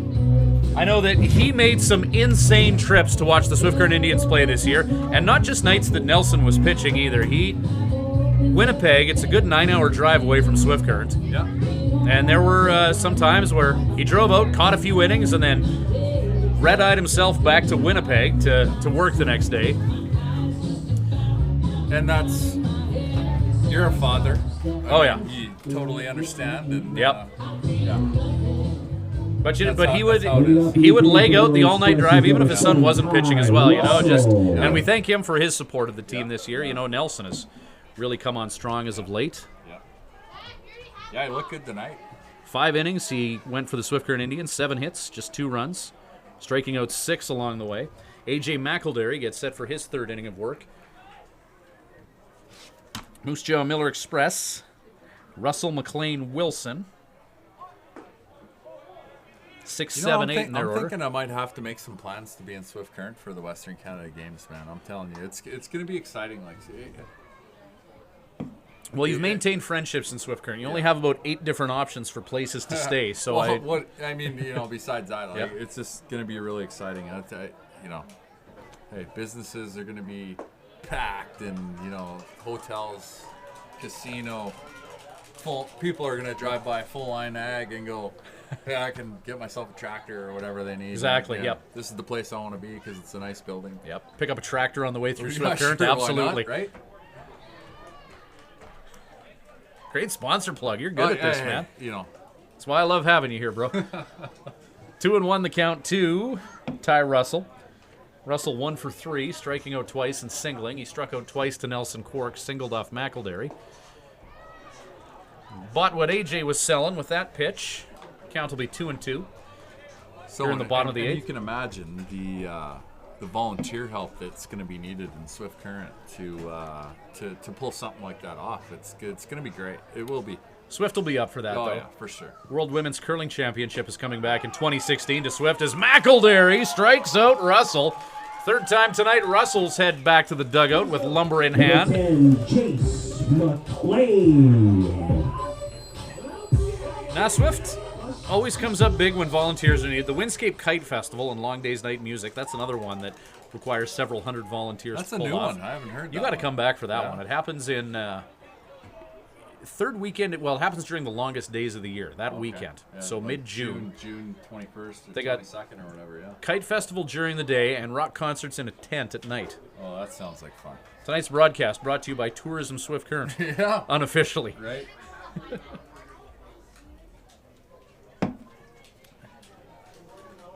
And you guys had a great summer this summer, eh? Like the weather has been good. And Well, some of the farmers would appreciate a little bit more rain, but of course, yeah. but it's I mean, never if- it's never quite right for them though. I mean, Well- I'm not saying, you know what I mean. It's Yep. like it's too much, it's too little. I know what you're saying, but more rain for the would have been Right. good. But Yeah. I mean, hey, if you want a summer of nothing but eating steaks on the barbecue and drinking cold ones, it was perfect. That'd be good, yeah. For activities. Yes, But the heart absolutely. of the community is ag, right? So we need that to be. Yeah. done. Well, and yeah, lack of moisture also kept us from enjoying the fire pits in our backyard a little bit. Oh yeah, you guys had a fire ban, right? We did. Yeah. Forest fires up north as well. Swift Current fortunate enough to not have anything significant around there, but Yeah. we certainly were mindful of our neighbors to the north. Well, and you know what? There's something about the West right now. I just read a headline from back home in California. Well, actually, the whole west coast of the United States. The headline was "The West is on fire," and I guess it's bananas right now. You know, Washington, Oregon, California, it's all on fire. It's dry. As area farmers say, drier than a popcorn fart. So that's the beauty of the webcast. We can say fart. Yeah. We shouldn't say it On too the radio, much. You're right. We don't Yeah. want to lack class, but Jace McLean at the plate right now. He's singled and doubled, 2 for 3. Ground ball, chopped towards first. That's just foul. 7-4, the Swift Current Indians lead it. 1 down. Bottom of the 8th inning. Both teams battling for their playoff lives. The Melville Millionaires seemingly have all but packed her in for the year. They played a doubleheader with Weyburn today. They lost the first game 5-0, and in the bottom of the third, they're losing 9-0. Oy, oy, oy. So Yeah. I don't want to put any carts before horses, but stick a fork in Melville. Yeah, that's an indicator. Down 9 in the third. So Melville likely It's a meltdown. aren't going to come back against the Weyburn Beavers. So therefore, Those guys are saying their goodbyes in the dugout right now. That's what they're doing. oh yeah. Swung on and missed, strike 3. It's another K for A.J. McElderry. A.J. settled right down. Play number 22, Andrew Wilson. 2 runs came in early in this outing for A.J. McElderry, but since then he's calmed right down. And A.J. strikes out another one. That was He's strikeout he's number get- 6. Getting after it right now. You know, I've always said, like this, you know, playing in Swift Current, this team has made me the happy. I mean, besides my children, you know, stuff like that. But as far as like, activities go, it's made me the happiest and the saddest at the same time. Because, you know, I was talking about Melville, how they're saying their goodbyes, but you know, I was always excited to come to Swift Current, and I was always just burns your heart, you know, like when you meet guys you forge relationships with, and then you take off, and it's like you never know if you're ever going to see them again, right? So it's tough. It is. Swung on and missed. Strike 2. A.J. McElderry, 2 2/3 innings of work, and he struck out 6. We're having some good conversations up here, but let's not take away from what's happening on the field here. Oh, yeah, there is a baseball game. A Yeah. very Yeah, special no, relief yeah, appearance for yeah. McElderry. Yeah. And they've used him as middle relief mostly. Yeah, he has right? one Yeah. start this year, but this is where he shines. Yeah, That's fouled off. The Swift Current fans are running the show now as well, as we can see them down the first base line. There's a group of rowdy Indians fans here. Well, yeah. I mean, beers were $4, so. That's just great. And Friday night in Moose Jaw, so you're an hour and a half away. Yeah. Having a good time. Beautiful evening. AJ McElderry really starting to hit his stride. He's gotten better the more time he's spent in Swift. He was a late June, early July arrival. And that's tough too, man. I couldn't imagine like walking onto a team like in the middle of the season going, hey guys, you know. This kid's I'm all here to pitch, personality. right? Yeah, right. So I'm sure he warmed up quickly to everybody. So. Bang! Strikeout number 7 for McElderry. Are you kidding? And he's marching off the field like he owns it. Eh? He does. Strikeout number 7 for A.J. McElderry. 8 innings in the books. Top of the 9th coming up, 7-4 Tribe. We're back shortly with more Full Line Ag, Swift Current Indians baseball. Goes. It's not what you know, it's who you know. Well, in this digital age, it's not what you know or who you know, but who knows you. If you're in business and want to be noticed, get in touch with Snowstreaker Media. Websites, social media, video production, creative writing. Trust Snowstreaker to tell your stories in ways that will get everyone's attention. If you're looking for an edge on the competition, make Snowstreaker your secret weapon. Visit snowstreaker.com to learn more. The Hearing Place is proud to continue their support of the Swift Current Indians Baseball Club. Located conveniently in the Swift Current City Plaza, the Hearing Place is your #1 stop for hearing healthcare in Southwest Saskatchewan. Don't compromise on your hearing. Get tested by our qualified audiologist, Karen Woods. Call the Hearing Place at 778-0826 and book your appointment today. The Hearing Place. We focus on our client's journey. Leading off for Swift Current is number 25, Taylor Steen. What a night for the Swift Current Indians, and with the Melville Millionaires imploding, about to drop while they're down 9-0 in the 3rd inning against the Weyburn Beavers. Don't want to get ahead of yourselves, but if Melville loses 2 games in that doubleheader, which it looks like they're going to do, as Taylor Steen gets a high hopper that gets him onto first. But if Melville loses and the Swift Current Indians hang on and win here, then they completely control their destiny. They don't have to rely on anyone winning or losing in any other ballpark tomorrow night. It's simple. Go to Regina, win, and you're in. It's exciting times for Swift Current. It's actually probably like the most tense it's ever been at the end of the year for Swift Current baseball, right? Well, normally for the Swift Current Indians in the past few years, a playoff spot is usually locked up by the middle of July. Right. So, but if everything holds the way it is, and we're in the top of the 9th right now, the Tribe have a 3-run lead, which we don't want to get ahead of ourselves because Moose Jaw has some offense. A.J. McElderry's come in and pitched a gem thus far, but Moose Jaw has some offense. But if the Tribe hangs on and wins here, and Melville continues to self-destruct where they are, then it's simple. Tomorrow night, win and you're in. Nothing else matters. If the Swift Current Indians go to Regina tomorrow night and don't win, the winner of Melville and Moose Jaw gets that wild card spot. And I'm not saying Regina would lay down, but you know they're in. They've got their spot. It doesn't change for them. You can't imagine that they're bringing out their best guy. Like that's just not gonna happen. You know what I mean? Like they're just gonna play the game.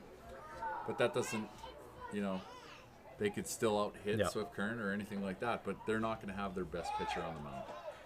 Nate Ackerman swings and misses.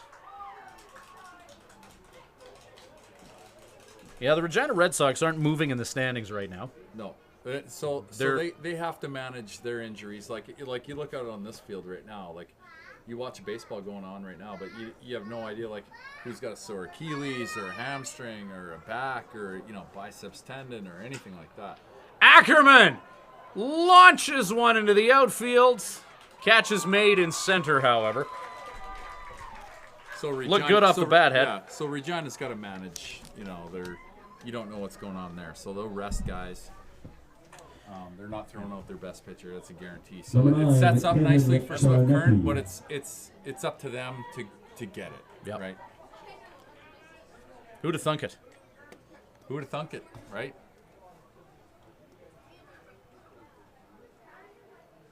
But this game's not over either. I mean, Nope. they're only up by 3, so you just don't know.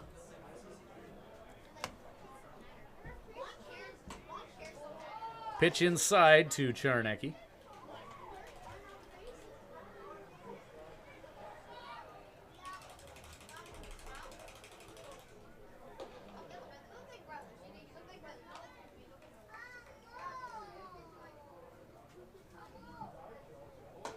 Swing and a miss. He's working on his home run swing right there, I think. Big cut with cruel intentions. Yeah. Heard that a couple times. Yeah, we throw that out on occasion. Charnecki 0 for 2 with a run. He's been hit by a pitch, walked, and struck out twice. Brandon Acosta throws to first. Acosta, 5 1/3 innings of work, allowing 5 hits, 2 runs. Only one of them earned. He struck out 7. Facing 22 hitters. Pitch Actually, outside. He's pitched okay, too. Since coming in relief, Acosta, yeah. He's done all right. 5 hits, 5 1/3 innings of work, striking out 7.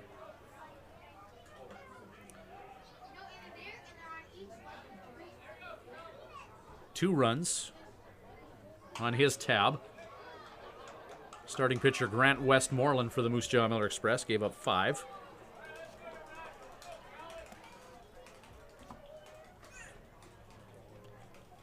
Tribe got a great start from Nelson Quark tonight. 5 innings, 2 runs, striking out 6.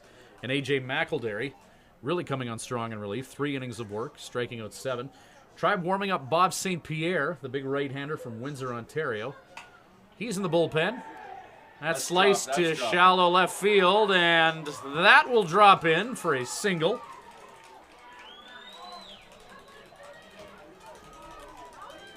Number 24, Tyler Enns. How's Bobo on the mound? He can throw it or what? Bob St. Pierre. He's got some gas. Yeah? Another late acquisition coming in from Windsor, Ontario. I believe he's listed at 6'3", 230. Not a ton of body fat in that 230 either. That's a big dude. Looks leggy from here. Big upper body. Yeah? Not exactly a pitcher's body. Yeah.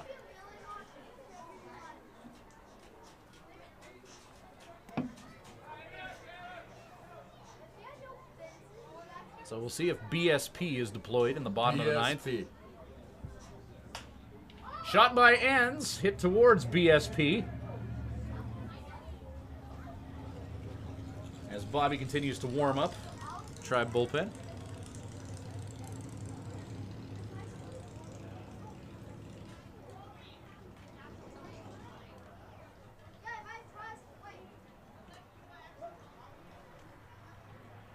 Looks like some people from Moose Jaw went home.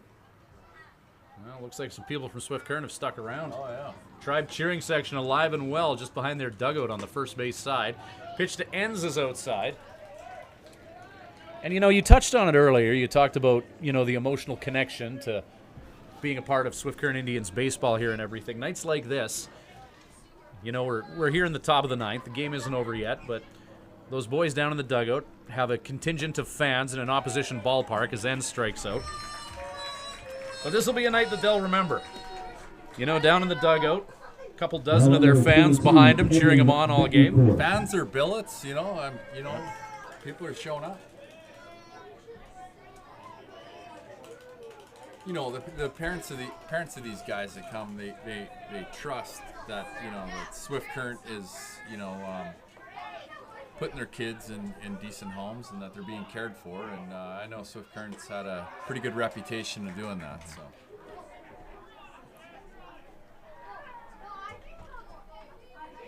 There is trouble to be found in Swift Current, but not as much as in some other places as well. So you know you're sending your sons to a good, safe community. Often it is what you make it, but Kevin Betancourt swings at that offering from Acosta. Betancourt must be is he the beer batter? Yes. Oh, because people are cheering over there for him to strike out or Well. something. They're getting fired up. I'm like, why are they getting so fired up? Friday night in Moose Jaw. There you go.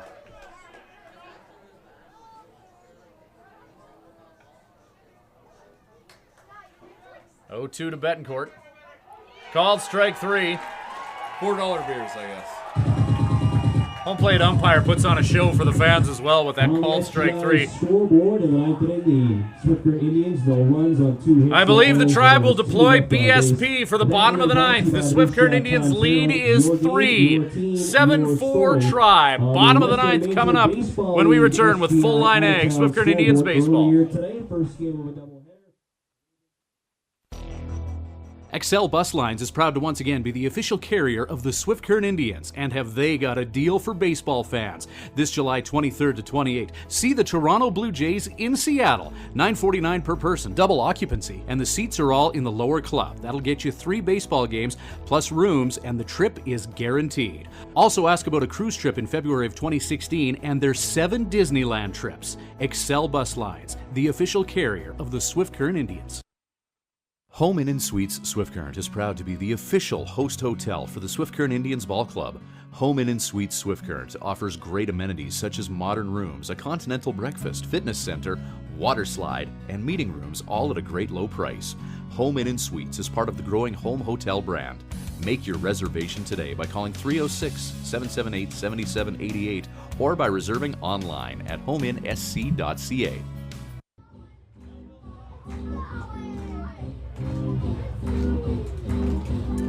Just saw Moose Jaw Miller Express coach Michael Hunt having a meeting in front of his dugout there. Al Pacino, any given Sunday speech perhaps, heading into the bottom of the ninth. His team is down by 3. The Swift Current Indians up 7-4. They're bringing in their closer, Bob St. Pierre. How about the start, or how about the relief appearance for A.J. McElderry? 3 innings of work, allowing 4 hits, 2 runs, 2 of them earned. However, he settled down and then struck out 7 in 3 innings while facing 12 hitters.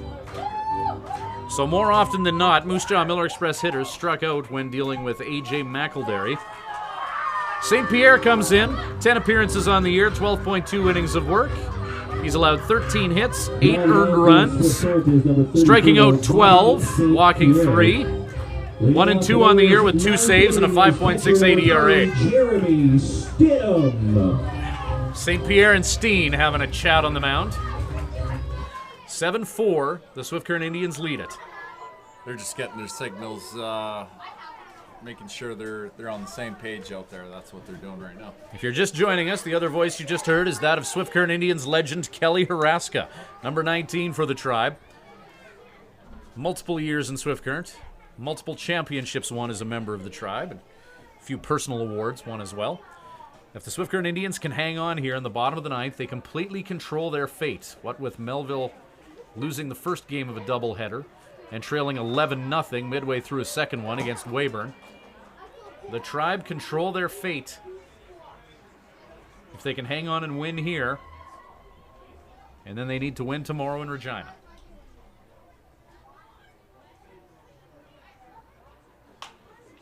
Bob St. Pierre in on relief. He's going to face 9-1-2 for the Miller Express. Stidham, Cornell, Reedy. And you know, Moose Jaw's in a good position right here. 9-1-2. Top of the order on deck. Yeah.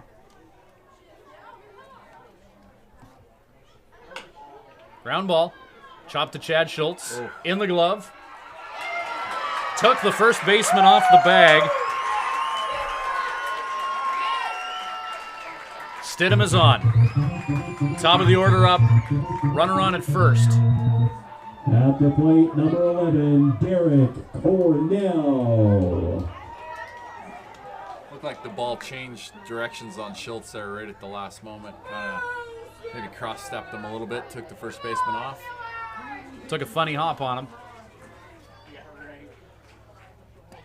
And now 1 on and none out, bottom of the ninth. St. Pierre outside to Steen. I think St. Pierre can go right at this batter. Shouldn't expect any stealing or anything going on right here. I wouldn't expect it, but you never know. Cornell hitting .291. He's 2 for 4 this game with a couple of RBI. Check swing, yes he did. St. Pierre's fastball belting the catcher's mitt. What kind of game did Steen have today? Seriously. Dynamite. Yeah. Sound behind the plate, great at bats when he needed to.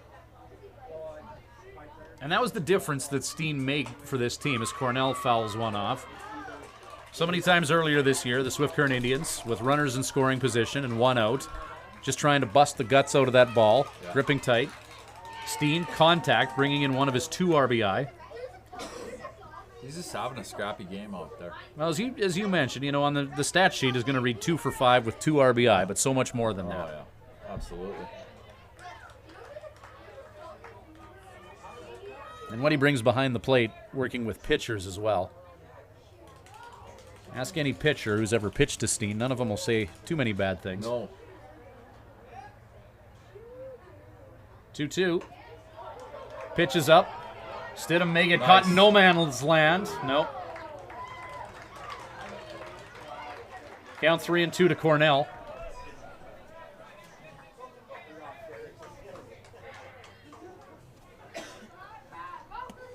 See, we can't get too ahead of ourselves here.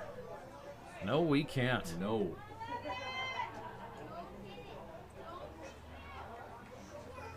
St. Pierre induces a foul ball.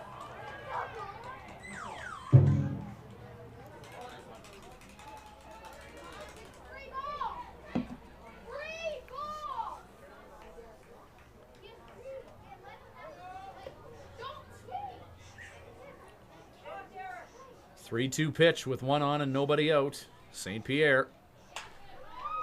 Fly ball. Don't know if that'll be playable.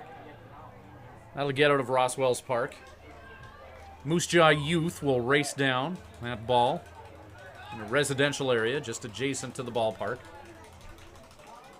And Not the count in the remains Peacock 3-2. Garden? No, that one missed the Peacock Garden by a few feet.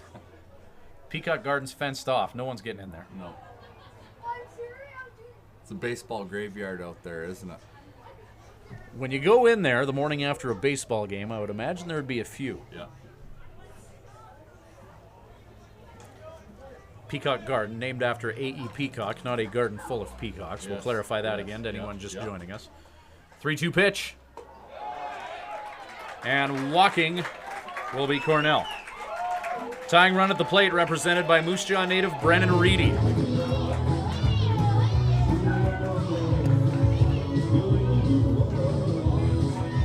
Into the box, number 8, Brennan Reedy. I'd imagine Reedy's going to be up on the plate. I don't think he's going to be swinging until he gets a strike.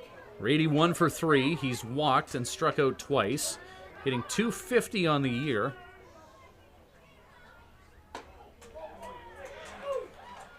$11 RBI, no home runs. This Walked situation, 17 times. He's not swinging until he gets a strike. If I was St. Pierre, I'd maybe recognize that and just pipe one. I think Taylor Steen just told St. Pierre that via signal.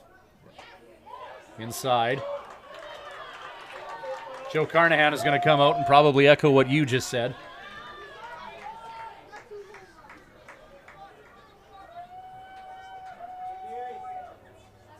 And you know, on the other side of the coin here, Moose Jaw's in a position. They've got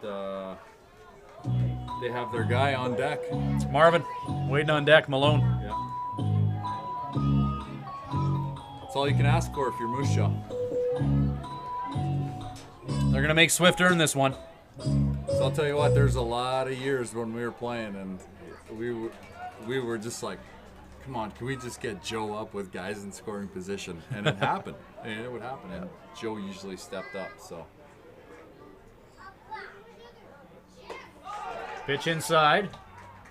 Snap throw by Steen to first. Cornell is safe. 3-0 count to Reedy.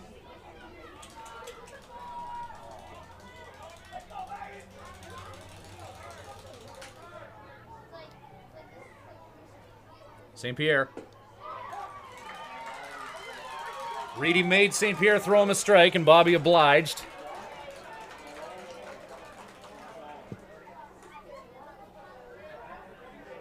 St. Pierre, 3-1. he's taking all the way right 3-2. there.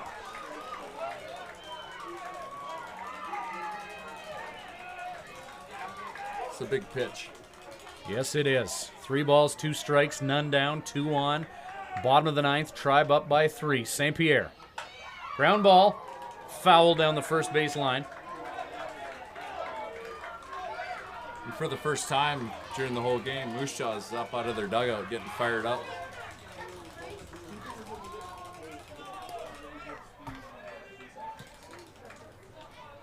Swift Current Indians warming up Robbie DeVries in their bullpen.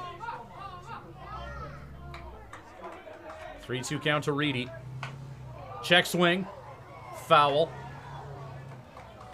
Pitch high and inside, and Reedy ticked at himself for swinging at it. A walk would have loaded the bases. Man, do you feel this? It's like playoff. It essentially is. Yeah. It's like some tension going on right now, and I mean, I haven't even been watching. I haven't been around these guys all year long, and I'm feeling it. I'm like, I'm all nervous. I'd rather be playing than watching this right now. Well, playing, at least you have some control over the outcome. Yeah, sorta. 3-2. Pitch over top of the head of Reedy. He has walked. Bases loaded for Marvin. Nobody out, and the base is loaded, and Moose Jaw has their guy at the plate.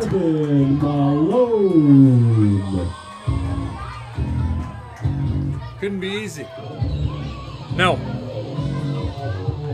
But this is great, though. This The is parity like, in the league this year, anyone can beat anyone on any given night, and anything can happen in any given inning. We've seen that a few times this year. And the Moose Jaw Miller Express have had their wheels have been spinning all night on offense. St. Pierre throws a strike.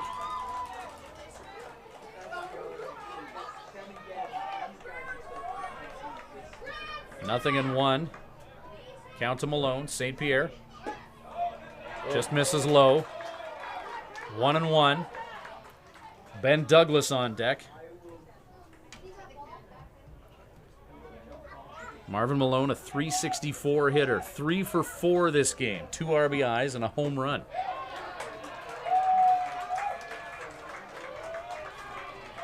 Two and 1 the count.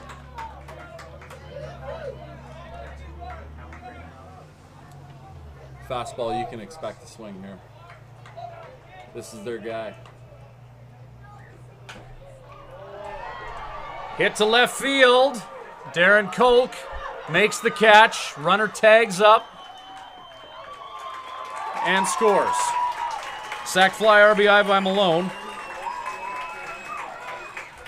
The lead is 2. The Indians, that's okay for the Indians. So they're okay with that. That's an out, and they got their big guy. They got him to fly out, and that's fine. Yep. Score 1 run, and the rest of the base runners didn't advance. Well, this is another big guy to deal with. Yep. Ben Douglas, Yep. .338 hitter. 4 home runs, one of the team leaders in RBI. Not out of the woods yet are the Tribe. Strike 1, St. Pierre goes right after him with the fastball. I'll tell you what, St. Pierre has gotten better since he loaded the bases. He's getting up there, and he's like, kind of looks angry. Swift Current Indians bullpen supporting Bobby.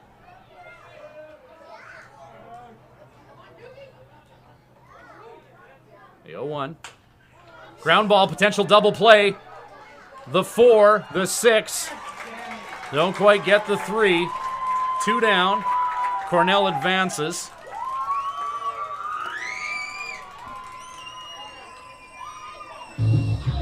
Runner erased at second base. Hey, this is great, man. Swift Chris doesn't want to go Suarez. home. They're standing outside their dugout. They want to win. They want to win. They don't want to go home. Nope. Not tonight. Not on this day. We're not going to bust that out yet. No, I'm just saying. Not on this day. They don't want to go home. Not today. Chris Suarez. 292 hitter. 1 dinger, 18 ribbies.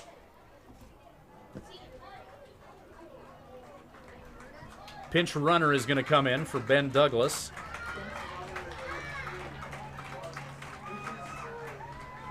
And you know there's some mothers out there that want their sons to come home, but at the same time, Swift Current's going to have to.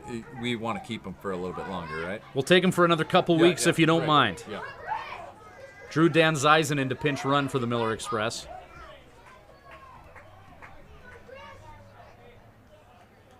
St. Pierre. It's good stuff, man. Jammed him. Get there. Runner at first, heading to first. The Tribe get the final out, and the Swift Current Indians hang on to win. Give it to us, Schweitzer. Not this day. There you go. Not this day. And the Swift Current Indians now completely control their playoff fate. Tomorrow night in Regina, win, and they're in.